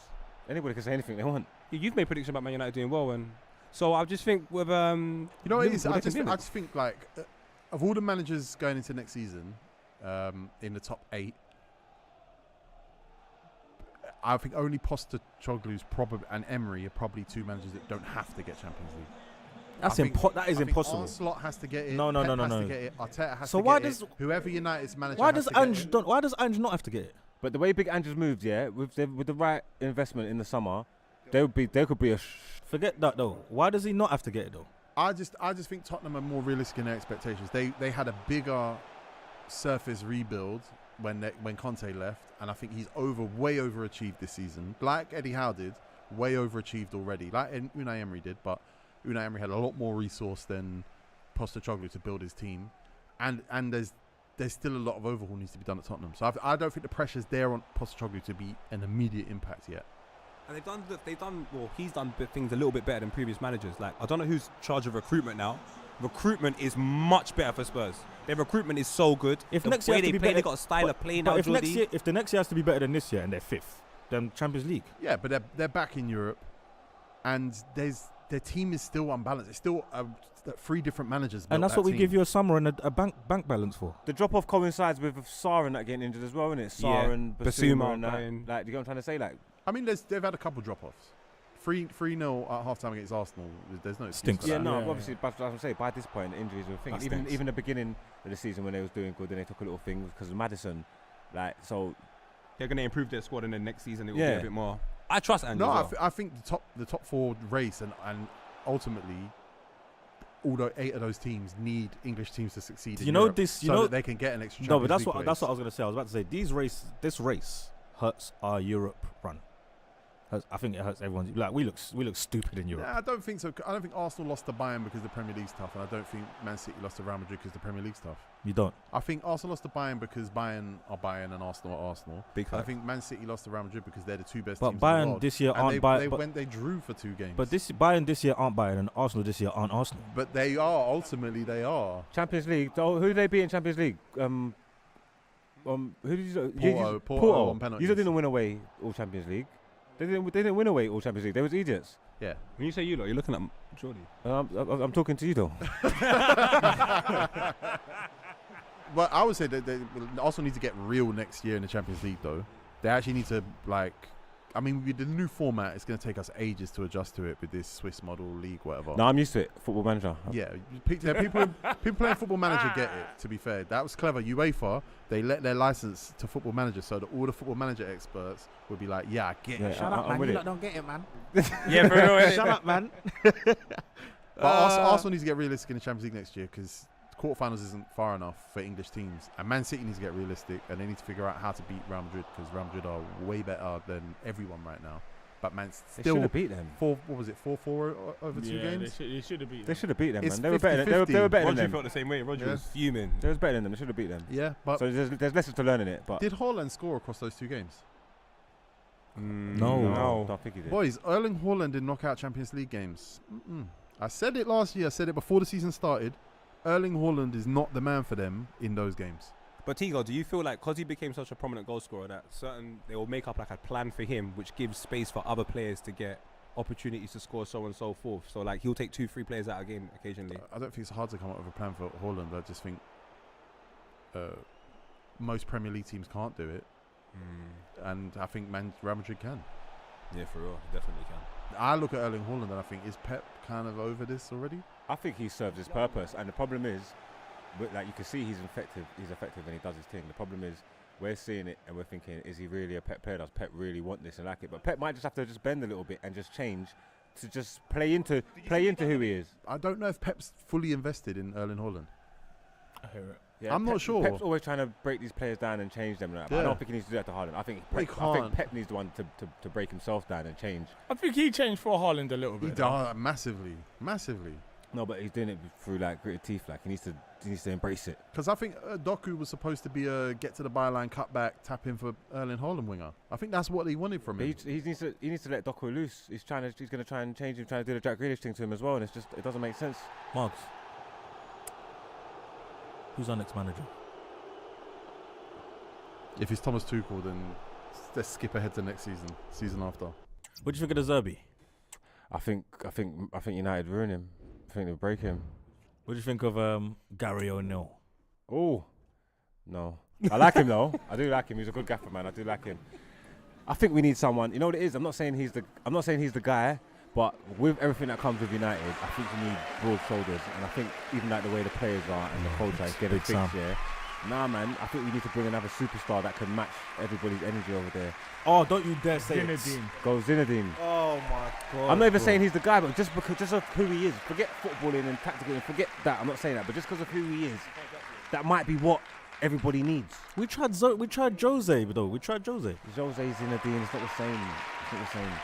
It's Zidane, though. It's Zidane. I like the idea of Zinedine Zidane being in the Prem. We got to go super name brand. No, just Zidane being in the Prem. He's never been there. I love that. I like all the new guys, like the like Motters and all that, doing crazy things, and then Inzaghi and all that. Like, there's a lot of good coaches. Even like say like what Alonso's doing. All there's good coaches, but I just remember back 2 years ago, yeah, like Ten Hag was basically them, man. Yeah. Like he literally was them, man. He was proven in his league. He played good football. He was winning over there. Like he was them, man. There. So I don't know going down that route is the same thing. You don't want no up and coming artist no more. I don't know what we need. You need a chart topper. I don't know what we need. What you need is everybody on the staff to be on the same wavelength, for whoever it is. You need better recruitment as well. Your recruitment, when you take a look at that side, it just looks like so much different errors in Manchester United that just don't need to be all together. You know, like when Arteta comes, he gets rid of loads of backlog and just goes, yo, let's get a fresh start and move forward. I think he needs to get rid of a The couple supporting of guys, cast that man. we're building now, Yeah. it's sexy. You get me? Might not be making moves in No, it's like, good. No, you got some good but players. I'm saying this. No, not the players. I'm talking about the infrastructure with the recruitment, the people that's come on the board, that's come above us. Like we've made some good, solid Jason signings. Wilcox has come, yeah. You know what I'm trying to say? So we're talking established, successful at the wherever he is, like Name famous brand. name brand. You know we're talking about Ancelotti. Gareth Southgate. There you go. Take him. Boys, I gotta go. Can you see Jamie in the seat?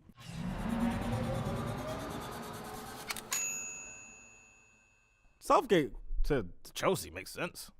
No, it doesn't. Yes, it does. Why? Because young players, man. changing Poch is stupid. If you can't, Bro, the Chelsea last are couple of stupid. weeks has been decent, Chelsea bro. are They're stupid. building on something. Poch Chelsea are stupid. Poch isn't happy though. I don't think. In it, Poch is stupid though. Oh, Chelsea is stupid. Chelsea is stupid. Dan knows. I think Gareth Southgate as an appointment is crazy. That's crazy. If Man United ever got Southgate, there's managers that need to come back. We got 5 minutes, I know, but there's managers that need to come back. Like who? Lampard, Gerrard, Potter. don't say Gerrard. Lampard and Gerrard are not prem managers. Lampard and Gerrard don't need to come back. Lampard, Gerrard, Potter. There's a free English I said as well. Potter, I can see. Potter should come back. He's a good guy. Lopetegui's gonna come back. Watch. Lopetegui's been linked with Roma. An English team. Oh, is it an English team? Yeah. I think there's an Italian team that said no. They've done a poll and said no. Yeah, I'm not. I've never been a fan of Lopetegui. Bayern fans are doing a poll on Tuchel saying they want him to stay. So I love you guys, man. We should hang out more. Who's going to be Golden Boot winner? Just before we leave. Guys, remember I said it at the start of the season. I'm going to say it again now. His name's Alexander Isak. I said he was going to get top 2, but I'm going number 1 now. It's Erling Haaland's on 21, Cole Palmer's on 20, Isak's on 19, Watkins is on 19, Solanke's on 18. I'm going on the outside. I'm going for the outside odds, man. Ollie Watkins, man. Isak takes that. That's not outside odds. He's fourth in the money. I'm not sure Villa are going to finish the season that strong. I'm not sure. Isak's got Burnley. Is it? He's got Burnley.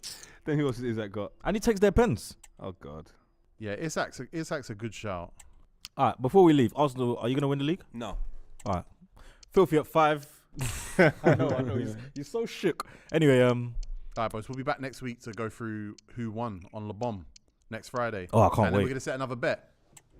I can't wait. Boys, you made a mistake because his money's coming straight out your pockets. And the guy to who you? Yeah, I'm winning. Of course I'm winning. No, I think I've got it. I think I've got it a lot. I can't lie. I think I've done it. You lot didn't put your balls. You lot didn't put your balls on the table, man. Filthy5.com. Thank you for coming. Subscribe to the channel.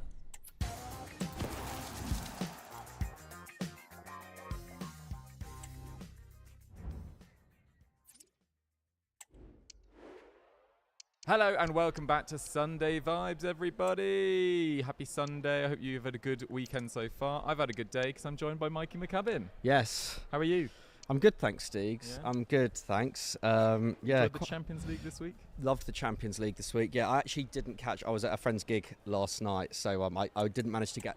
Well, actually, I did manage to catch a little bit of the Dortmund PSG game because the sound guy at this venue, I won't say the venue because in case he gets in trouble, had a stream of Dortmund PSG up, and so I was like standing like next to the sound desk, like watching the gig, like slightly watching the football. So managed to catch like Mbappe hitting the post and whatnot. So yeah, and obviously like Bayern Real produced the goods. I thought that was a more entertaining game than I thought it was going to be. But yeah, like great to see Dortmund win that first leg. Obviously they've got they've got to go away in the second. So I feel like PSG are still mild favourites, but I think especially in that first half, Dortmund were excellent. And of course, Jadon Sancho's got a lot of the headlines. What is it, like the third most take-ons ever completed in the Champions League knockout game? So yeah, great to see him. Did that hurt your heart, or are you pleased to see it? No, I think I'm pleased to see it. Like it's a funny one, isn't it? Because especially with the uncertainty around Erik ten Hag's future at United, I think there is more of a possibility now of Jadon Sancho coming in and actually redeeming himself under a new coach at United, whereas before it really felt like that was over between the player and the club. So yeah, and either way, it's good to see. It's just good to see him succeed because he was such a special talent growing up. I guess the shame is that this form, I think it's just come a little bit too late for a late Euros call-up, hasn't it? I just think that. I'd have thought so. But I saw a lot of United fans maybe a little bit bitter about his level of performance, but actually, in my opinion, I think it works for United both ways, because either he's driving up the price before you sell him this summer, most likely to Dortmund. I think if they get this level of Champions League money, there's a decent chance they make the final now. There's a very good chance he goes back to Dortmund. I think they're very happy with his level of performance, and even though maybe it was a slower start, I think he's now really hit his top level, which is great to see. Or it drives off a price from elsewhere, or if Erik ten Hag leaves, which is a possibility, you get a happy, confident Sancho back at United. So from 100%. United's perspective, I think it's really a win-win. But you're right to compliment Dortmund.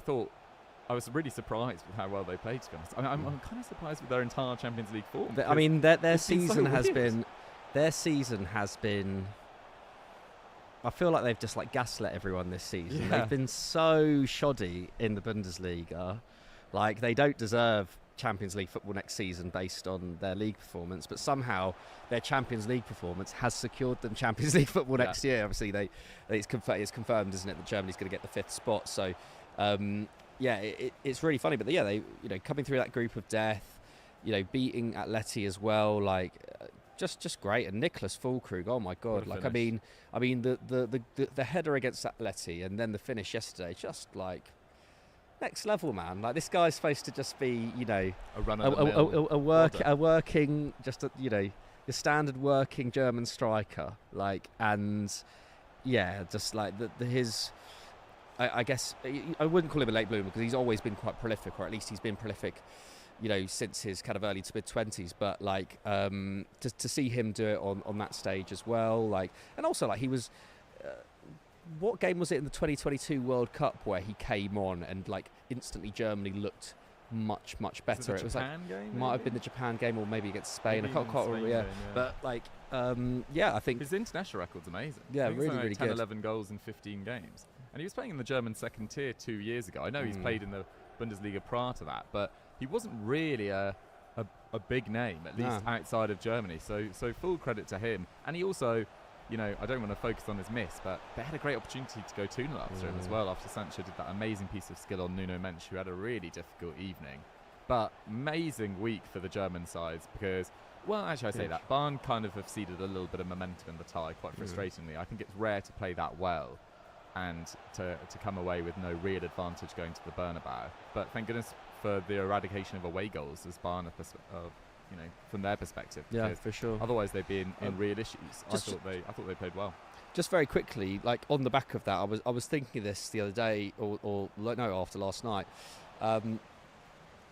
Does the performance of German clubs in Europe this season, and I know it's a little bit reductive, like it's not the most nuanced, but like I feel like the Bundesliga, like based on this season, is clearly the second best league in Europe. But this European performance, I think there is an argument to say that the quality at the top of the Bundesliga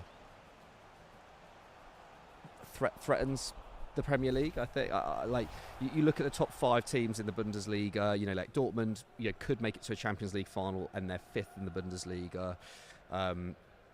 Bayern, top scorers in Europe, and yet Miles off Leverkusen. Leverkusen, of course, still unbeaten as we're As we recording film this. Maybe I'll jinx that. What was I going to say? And then Stuttgart obviously haven't been involved in European competition this year, and they're a bit of an outlier. But Leipzig, I think, are like really, really superb, and I think would be good enough to challenge for a top 4 spot in the Premier League. So and yeah, like you say, like we're really impressive against Real Madrid. It's had unfortunate not to get something out of that. So yeah, I don't know. I think the bully has kind of crept up a little bit this year. After quite a few years of a lot of underperformance actually in European competition. Especially, I guess Frankfurt won the Europa League, and Bayern won the Champions League. But we haven't seen this many German teams go so deep, especially in the Champions League, in quite some time. For sure. I mean, I think Bayern were 3 consecutive quarterfinal exits, and given their slow decline in the Bundesliga has got tighter and tighter year on year, but I still think Bayern are a really difficult opponent in any Champions League tie with that level of history and that sort of standing in the game. But yeah, you're right. I think the gap between the top leagues is actually not as big as people make out, to be honest. I think Serie A is a really good competitive league, particularly the top 6 or 7 in Serie A. I think the 6th or 7th best teams in Serie A would give the 6th or 7th teams in in England a really good game, / beat them quite easily. I mean, we saw Roma absolutely destroy Brighton. Yeah. And I know that we're doing the same thing that we always try and avoid, of judging leagues off the basis of two-legged ties, but I don't think the gap from the Premier League to the rest is even as considerable. It's not as considerable as it should be, given the imbalance of finances in the last few years. And I don't even know whether you can clearly say it's the best league in the world. It's definitely the best marketed. Coming from the man who suggested that Brighton could win Serie A. Can I just clarify that for the 15,000th time? It's actually Pat saying that. It was I don't Pat know why said that. I'm attached to that And video Pat so also much. said it quite jokingly as It was a well. joke. And Brighton That were a video's lot gonna better haunt me then as forever. well. Brighton were a lot better back then. But before we get on with the actual main part of the show, I feel like there was something more I was going to say on that. Like we were saying, I think that's it. I think something else that is telling is that, I think there was that post-COVID period where the other top leagues in Europe just weren't spending at all. The last 12 months, it feels like that's changed, hasn't it? And it is funny now that this is coinciding with the Premier League clubs now being a bit more limited by PSR. Yeah, it feels like also the financial gap is starting to close up again a little bit. This summer will be really interesting. I think a lot of Premier League clubs will be tightening their belts. Speaking of that, though, let's get into some transfer rumours. So we put it out on Twitter. The Football Daily Twitter account is back some of the time, seemingly. So watch out for the occasional tweet. Not quite sure what's going on with that. But anyway, we put out a tweet and there were some responses to it. There were actually plenty of responses to it, suggesting transfers that we should talk about. Big names, actually, are being talked about for big moves. I mean, let's kick off with Mo Salah to Saudi Arabia. This wasn't actually suggested by anyone, but it is probably the biggest impending transfer, at least out of the Premier League this summer. Mikey, what are your thoughts on this? Where are we at? I know we briefly talked about this on Monday Vibes as well. Do you think the time is right to sell him? Yeah, I mean, first of all, because Liverpool fans, there are a few kind of disgruntled Liverpool fans in the comments after Monday's show saying, Salah said he wants to stay, the club want him to stay, but why are you speculating about this? With these rumours, not all of these rumours are from the best source, as transfer rumours are, they're just rumours. And I don't think we should judge these based on whether we think they're going to happen or not. Yeah, I think we should judge them completely based on whether we would rate them as a move. So I think it's a difficult one with Mo Salah. I'm in danger of repeating what I said on Monday.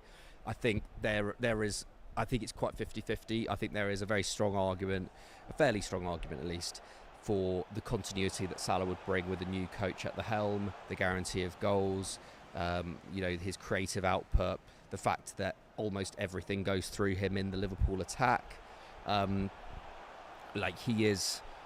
He does remain Liverpool's most important attacking player, even though he's had a bit of a drop-off at the end of this season.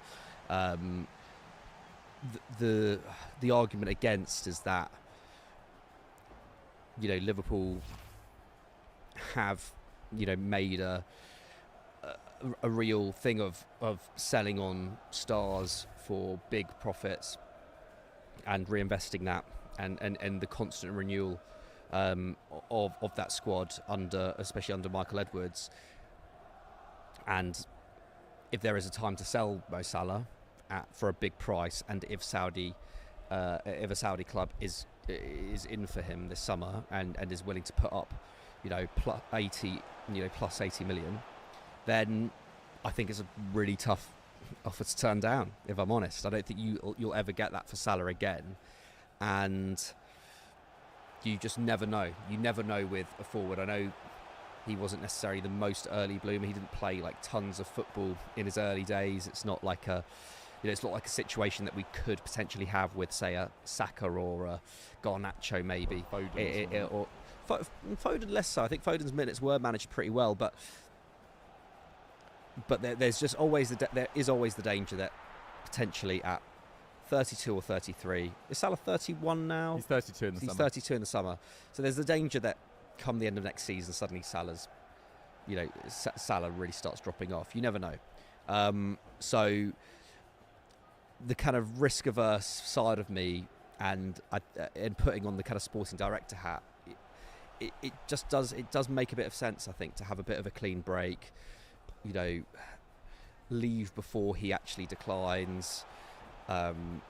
It potentially makes sense for the player as well if Salah wants a big, one last payday. I don't know what your thoughts are here, Dukes. I would lean towards selling. I feel like it also takes the pressure off this group of Liverpool players as well. If he doesn't leave this summer, I would expect him to leave the following summer or the summer after that. Obviously, 1 year left in his contract. Maybe they'll extend, but there's no way that Michael Edwards suddenly is like, oh yeah, here's a new 3-year deal. Like the most that Salah's going to get is a 2-year deal. They may just extend by a year. So it feels like kicking the can down the road a little bit in that sense. It kind of depends. Like if Liverpool want to go for trophies again next season, then Salah, you may well want to keep him. But if you're looking to the long term, it feels like a good time to sell. It's a difficult one, isn't it? I think it's so price dependent. It really, 80 million does seem like a very good price for someone who's 32. But his value to Liverpool, even right now, even in his bad form, feels higher than that. Yeah. Right now, as you say, you are looking at the end of kind of an era of that Klopp side. Obviously, the Van Dijk, the Alisson, the Robertson, etc., all over 30. Thiago, of course, who doesn't really feature anymore, 33.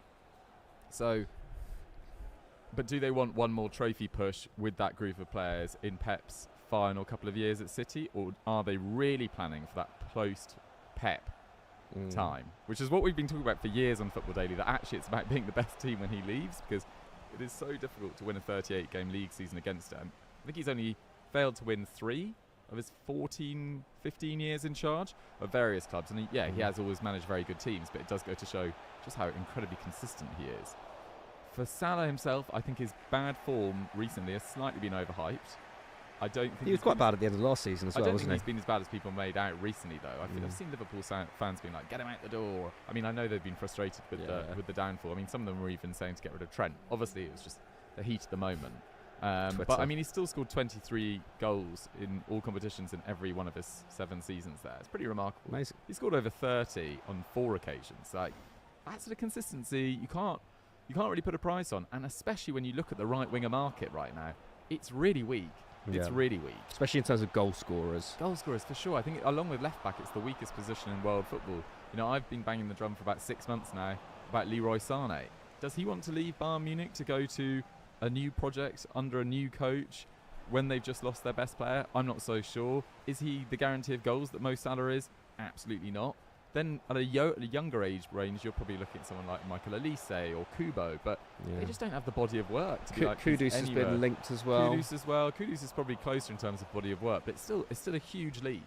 Yeah. So I would be, unless they've got some master plan very much worked out, I would be reluctant to let him go, unless the price is over £100 million, and then I say thank you very much for your services.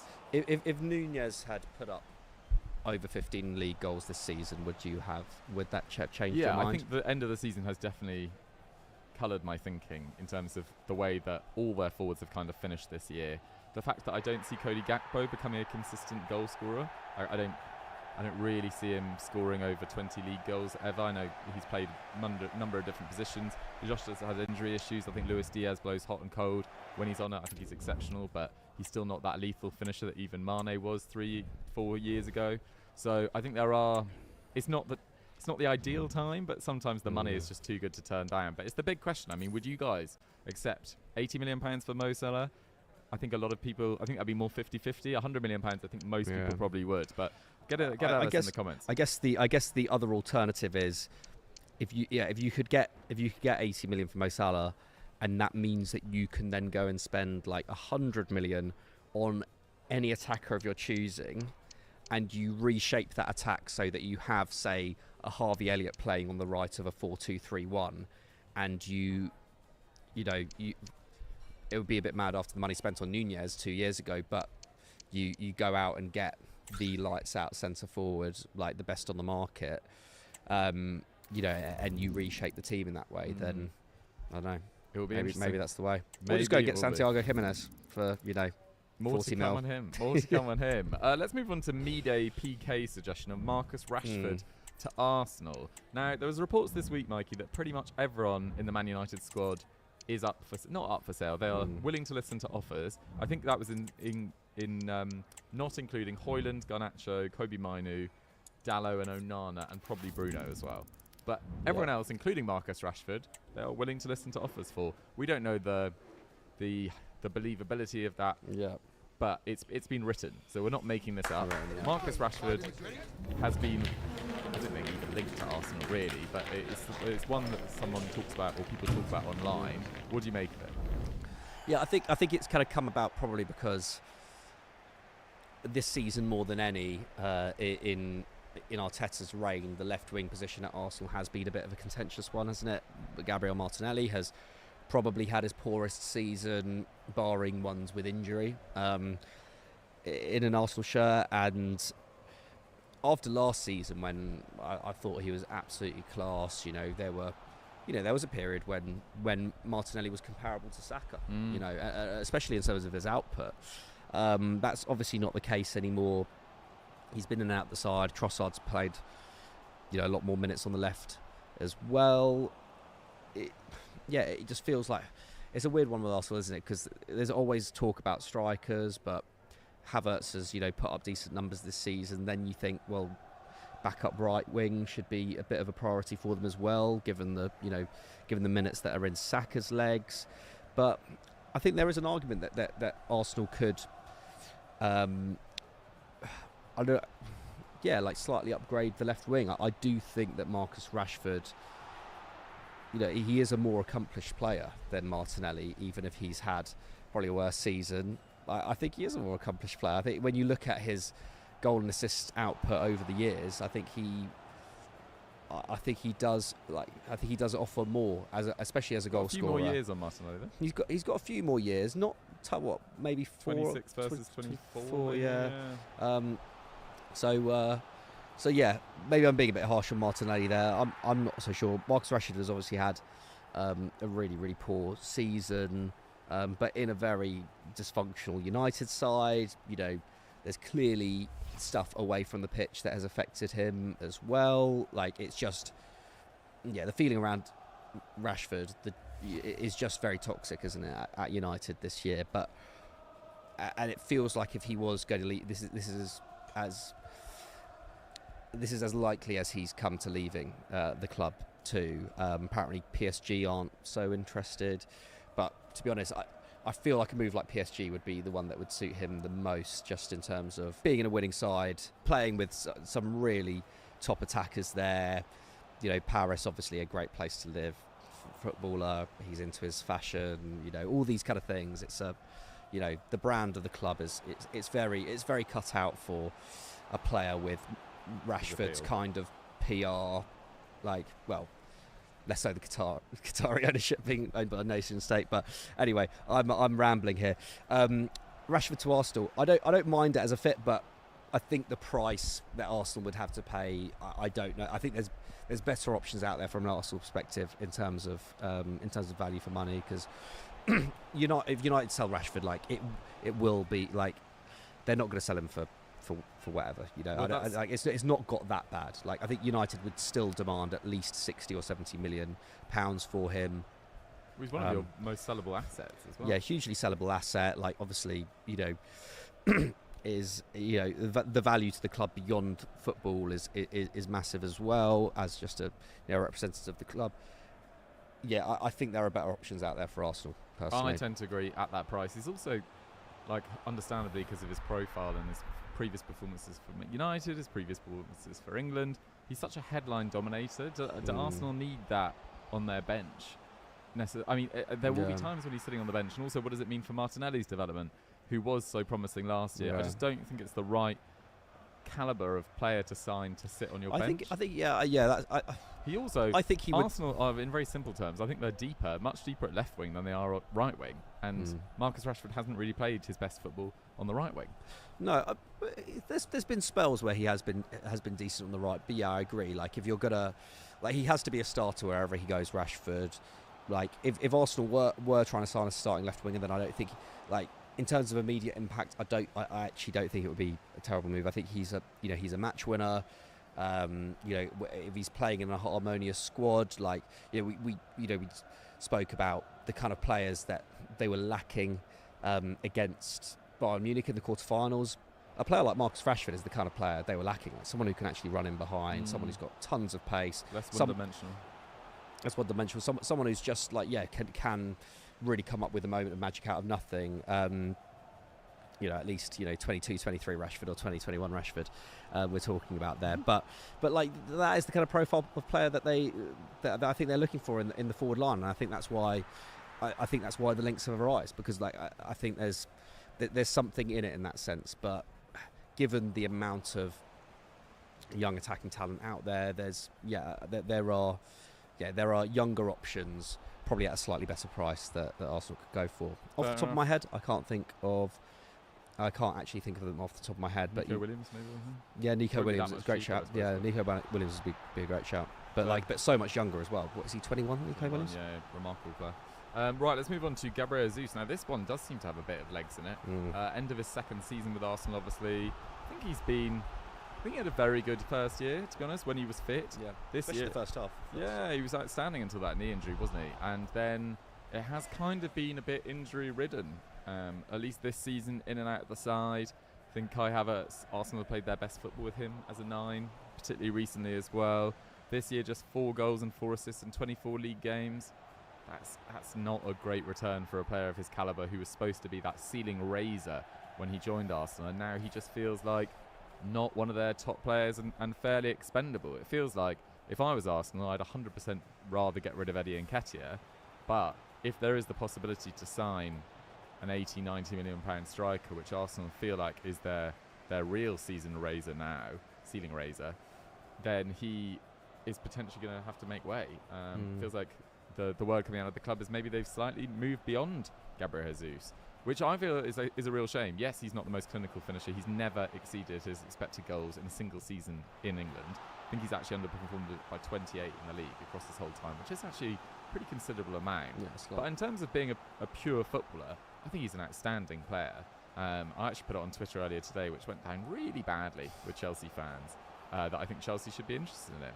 And a lot of people correctly pointed out his injury record. He's not clinical. Is it what Chelsea need? I think he'd be a really good player for a club that has finished in mid-table in back-to-back years and could potentially be available on a cut price fee. Yes, if you can get a Gyökeres or an Alexander Isak or a Victor Osimhen, you go for that as Chelsea. But do they want to join you? I don't think they do. No. Gyökeres maybe more likely than the other two, but I think as an option for Chelsea, I think Jesus would. I don't know if you sign him as the centre forward. I think you sign him as an all-round attacker who can play across the forward line. But you've kind of got Cole Palmer doing a lot of that work now. Also, Jackson's best work is outside of the box, and that's kind of Jesus' best work as well. Yeah, I don't. Maybe it wasn't my best thought. I would say I'm siding with I'm siding with the general public here because it also didn't go down well with non-Chelsea fans in the group chat. I think I think Gabriel Jesus is a bit of a tough one as a target this summer. The injury problems have really taken it out of him. What is it, like 3? Is it 3 knee surgeries in 2 years or something? That's what someone put in the group chat, but I think it's 2. Maybe it's 2. Sorry. I think considering that, I think Arsenal would struggle to sell him this summer for a good price. What was it? Was it 50 million they paid Apparently City Edu's for? been chatting up Saudi. Well, there you go. Well, aside from Saudi, I guess would be the one. But then I think that feels, well, is it a waste for Jesus? Like, he has had a really good career. What is he, 27, 28 now? So, yeah, I'm not sure. I think if you're Arsenal, if you can't get around 40 plus for him, I don't know if it's worth selling. Yeah, I'm not sure if it's worth selling. I think he's a very, very talented player. I mean, even in the Champions League this year, and he's also got a ton of experience as well. Like, even if he like as a bench option, even if they're going to persist with say Havertz up top, I think he's really helpful. Yeah. I think he's a really good squad player to have. But yeah, if you do need to sell someone, maybe he'll make ways. Okay, let's move on to Santiago Jimenez, a player you mentioned earlier, yes, who has been linked with Spurs. You're a big fan. Yeah, I think he's great. I really like Santiago Jimenez. Yeah, I mean, 47 goals in 85 games for Feyenoord since coming back. Sorry, I'm a little bit tired today. Yeah, 23 goals last season, 24 goals this season, and those 23 goals in his first season came very much in the second half of the campaign. You know, like we were talking about Arne Slot on Monday. Of course, go and check that out if you haven't done so already. We did a bit of a deep dive into Arne Slot and, you know, what he's got to do at Liverpool this summer. But Jimenez was brought in, from Cruz Azul for €6 million. Was really bedded into the side very slowly. You're loving that elderflower, aren't you? So good. So good. Yeah, sorry. Not an ad. But yeah, he didn't really play that much football up until the 2022 World Cup, then came back from the 2022 World Cup, and yeah, just really just hit top form very, very quickly for Feyenoord. Good all-round skill set. Yeah, really, really good all-round skill set. He's like ranks in the top kind of 4 or 5% in most metrics for strikers. Has played in a high pressing system. Hard worker off the ball. Good in the air. Good in the air. It seems like someone who would, I think would fit an Ange Postecoglou system quite well. And given that, Spurs are still crying out for a pure goal-scoring centre forward like Richarlison. I know he's had, problems this season and did have that really prolific period, but I think Richarlison has never been a pure goal-scoring forward, has he? He does have his moments, but I think after 2 years at the club now, I think it's time to accept that he can't be relied upon for a full season, at least as the number one centre forward. That there needs to be someone else in there. Son isn't getting any younger. We haven't really seen Son at his very, very best for since that 21-22 season now. Conte's first year, when he was just on absolute fire in the latter stages of the campaign. I think Santiago Jimenez is the kind of profile that Spurs should be looking at. I think last summer they were heavily linked with someone like Gift Orban. I think Santiago Jimenez is less raw than Orban, has performed in a slightly higher caliber league, in a higher caliber team as well, has done it in European competition. I really like Jimenez, and it's the perfect kind of age for a player to go to Spurs as well. His value could skyrocket again if he does it in the Premier League.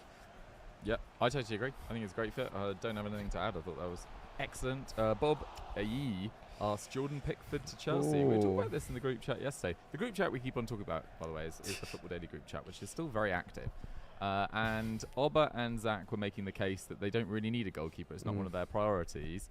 I think if you can get someone of Pickford's quality, you absolutely should. I don't think Petrovic or Sanchez are a top 6 level goalkeeper, which is what Chelsea want to eventually get back to, and then they want to get back into the Champions League, and then they want to start winning trophies.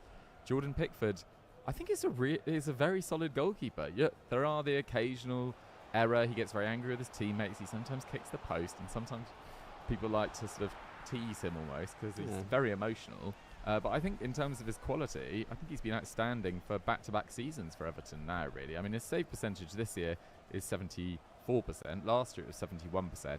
That's up there with Alisson, Areola, Onana, surprisingly, as one of the best in the league. And I think he's got the sort of experience and sort of standing within the game to make a difference for Chelsea. I don't really see him playing for a Champions League club anytime soon. I think everyone's quite well set in terms of goalkeepers, at least in England. But Chelsea would be an upgrade from Everton. I think it just feels like a bit of a tap-in. I like it. Yeah, I quite like it as well, to be honest. I think it's the step up that he deserves. I think Everton aren't, like you say, going anywhere fast, sadly. I know there's the proposed takeover this summer, but that's still very much not like completely on the cards. Like that could fall through, it just feels about time. It feels about time for Pickford. You say like not. I think he is. I think he's capable of playing for a Champions League level club. Like I know, Oh, I know Ramsdale is, you know, not favoured. not favoured anymore at Arsenal, and that, you know, that's another conversation as well, where you know, the possibility of where he could go this summer. But like if Ramsdale can cut it in a team of that calibre, I think Pickford. I know we're just comparing them because they're English goalkeepers, but I don't want to like get the impression that we're just kind of rating Pickford because he's England's number one. But he is, I think, you know, compared to other English keepers, I think I don't know. Is he better than Nick Pope? I don't know, but I think I think him and Nick Pope are fairly similar level. I think Pickford is better than him in some regards. Maybe not as good as coming out of his area, but I think as a shot stopper, he's superb. Obviously, has been behind a really, really good back line at Everton as well. Like that. I mean, that is the funny thing. That if he was going to go to Chelsea, he would have more work to do, really. Like Tarkowski and Jared Brantwaite have been so solid in front of him this year. You know, there is a reason why that save percentage is high. I mean, I know he's been in particularly good form recently, but like that save percentage is high because, you know, they don't actually allow that many high quality shots against them. So it would be a bit of a culture shock in that sense. And I think Chelsea's back line just needs, despite how much money they've spent on centre backs over the last couple of years already, it just needs work, doesn't it? And they need work at full back in particular, at least at left back. Especially if they want to sell Ian Maatsen. Yeah. So, well, yeah. Dortmund star. I mean, that's a worry in itself. But I mean, at the same time, I think if Ian Maatsen was going to have made it at Chelsea, I think it would have happened. Like, it feels like maybe he's just not the right profile for this Chelsea team. Yeah, and I don't think he got enough of a chance, to be honest. He didn't. But I don't mind it. I don't absolutely love it, and I think I'm kind of. You're amber. I'm kind of. I do sympathise a little bit with Chelsea fans in that I think there are.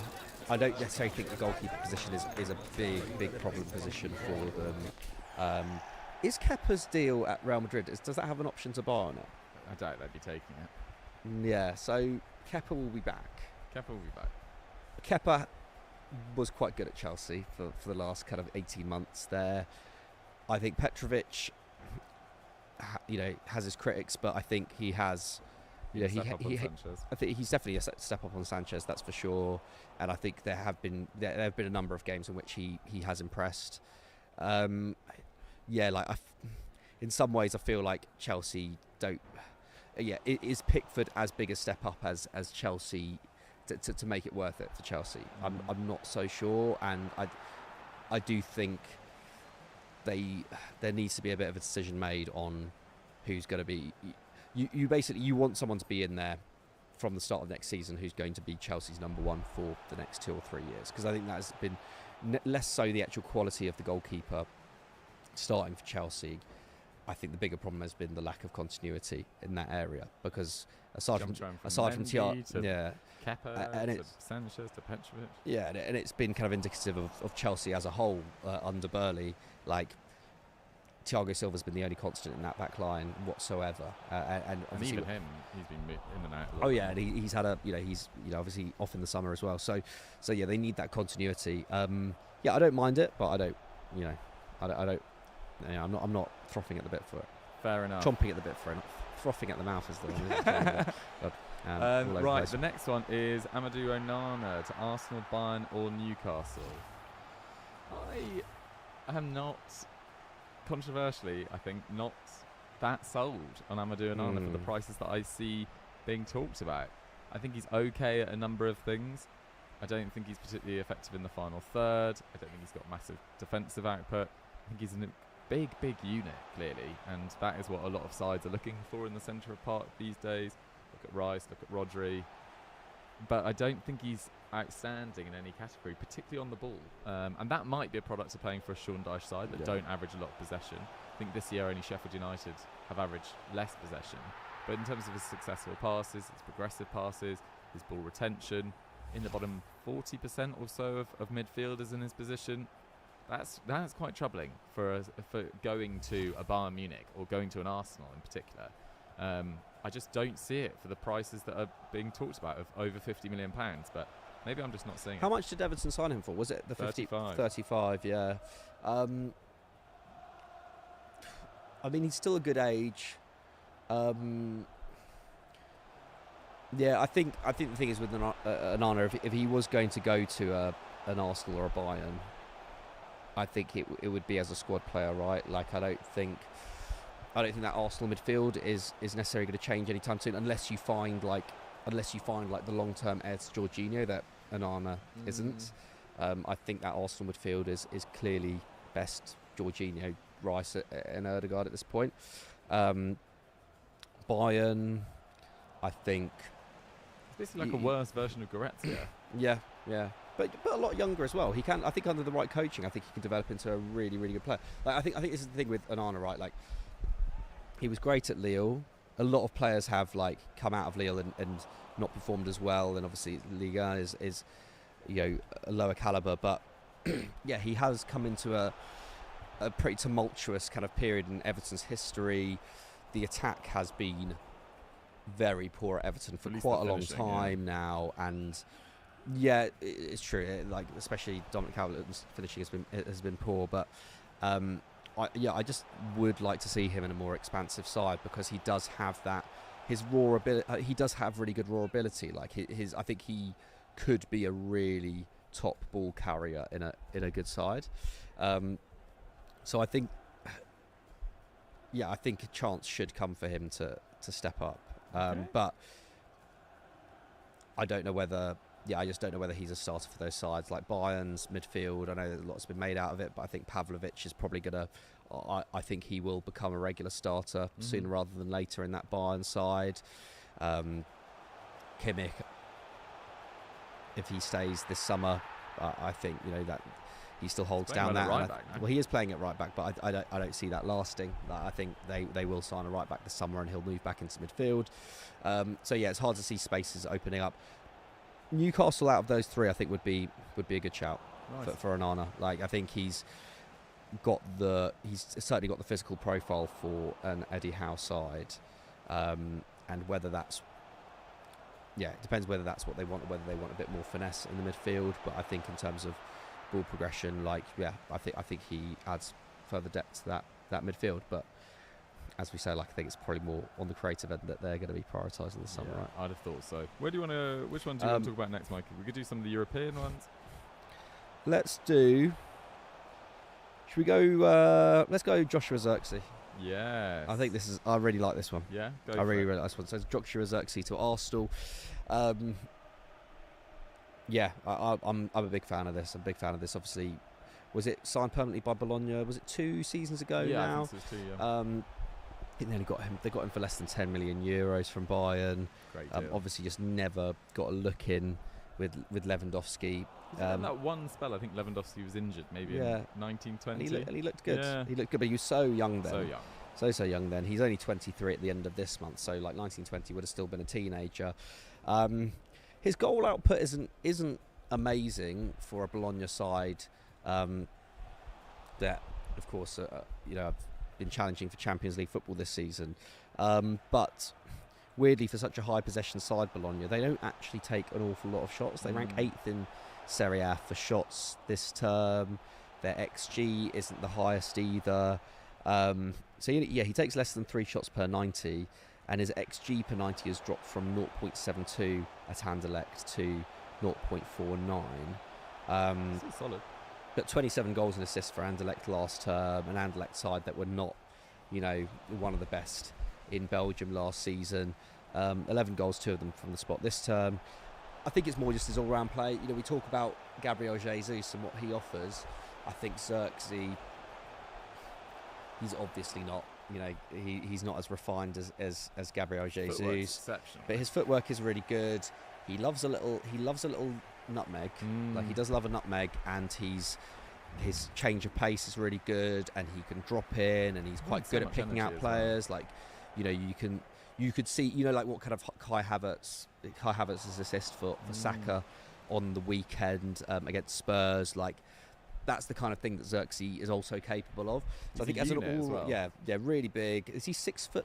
Maybe? I think he's only 6'3", but when I Yeah. watch highlights of him, I'm just like, is he 6'3"? Yeah. I think it's the hair so much larger Hair. as well. He And just looks I so think dominant. he's got stronger, and I think like he would have to get. I think his physicality would have to like go up just a tiny bit more in the Prem, because it does feel like sometimes when I watch Serie A, it's like it's funny how it's kind of evolved over the years, and like Serie A is not as, you know, coming up again taking on defenders in Serie A is not what it once was. Like it is, you can outmuscle a defender a bit easier there now. I think, at least like looking at Xerxes, because he's not like, he's not the biggest beast of a centre forward, but he does just absolutely. He just runs through defenders, like almost scared to get near him at points. So yeah, I think as an all-round attacker in that Arsenal forward line, I think he would be really, really good. 50 million plus, I think, for a 23. I think compared to a lot of other strikers around that age that are available this summer, that's pretty cheap actually. And I think it's just because his goal output isn't as big, and he's not playing for, you know, a league-winning side. But like, I think he's got so much ability, and he just seems like exactly the kind of player that Arteta should be looking at. Like, right age, doesn't need to be starting every game when he comes in. Like, really good link-up play, hard-working. Yeah, really, really like it. Yeah, everything I've seen of him is excellent. Really, really excited to see where he goes. But he might want to just stay at Bologna for another year as well. Play Champions League football there as well. They're in a real dogfight with Roma to get fourth, but 5 teams in Italy do get Champions League, so we'll see what happens there. Which one do you want to talk about next? Should we go? Let's do one that I'm not big fan of. Ronald Araujo to Bayern or Man United. I don't know where this has come from. I can't see. I feel like he's constantly linked with Man United. It's just like just not going to happen. I can't see Barcelona. Letting him go. I think it would take an enormous fee. Yeah, not good. They've still got financial issues. He's had injury issues as well. I think Kubasi and Araujo did look like it was going to really emerge, and it still can. I mean, they're obviously so young as a partnership, but it does look like it's got the potential to be one of the best in the world in a few years. It's one of Barcelona's strongest parts is really their quality of defenders. You know, Koundé as well being an option at centre-back, Christensen. That's 4 really top defenders. I think they'd be really reluctant to let him go. Bayern Munich are screaming for a bit more direction and a bit more leadership in that area. I think we've seen the impact of Eric Dyer. I don't think they'd probably sign another player that's not a native German in that position for a little while. Feels like they need a little bit more communication there. As for Man United, I think it'd be amazing if they got him, but I just can't see it happening. I think it's cuckoo land. I think it would be a bad move for United. Like, too expensive. Yeah, not a clean bill of health over the last few years. That's not what United need in that back line. And I could see that being an absolute disaster. Like, really?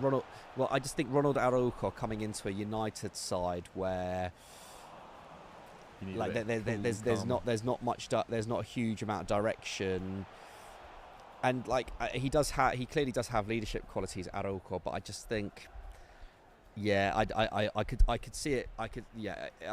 It's not going to happen. But if it did happen, I could see it going the way a little bit. I know he's not as old as Varane, but a little bit in that direction. Really? Like, I think the shock of going from a club that are far from perfect in Barcelona, but at least structure. At least there's something a bit more there. At least they're still challenge. They'll still challenge for, or at least come close to challenging for titles, even when they're at their kind of lowest ebb. Yeah, I don't know. I just don't see it. I don't see it. And also, what he does offer is, you know, being able to play at right back. Weirdly, United are not looking for someone to play at right back. That is like the least of United's worries at this moment in time, weirdly enough, because right back was a problem position for so long, even last summer. So yeah, I don't like it. And yeah, Bayern, similar. Well, not similar. I think he'd probably fit in a bit better. But yeah, I don't think Bayern need to spend that kind of money on a centre back. So yeah, I think that's all I need to say. From our final one. Let's talk briefly about Filip Kostic to Crystal Palace. I saw this in the gossip column today. I can't remember what the source was. Obviously, he's got experience playing under Oli Glasner at Eintracht Frankfurt. Not just experience, like exceptional level of performances. He was absolutely brilliant there. I think it was about 16 league goals and assists for 4 seasons in a row. Brilliant. At Juve, hasn't been as good as I thought it was going to be, to be totally honest. Left wing back there. He's been moved around the team a little bit. This year just hasn't had the same level of performance even as last year.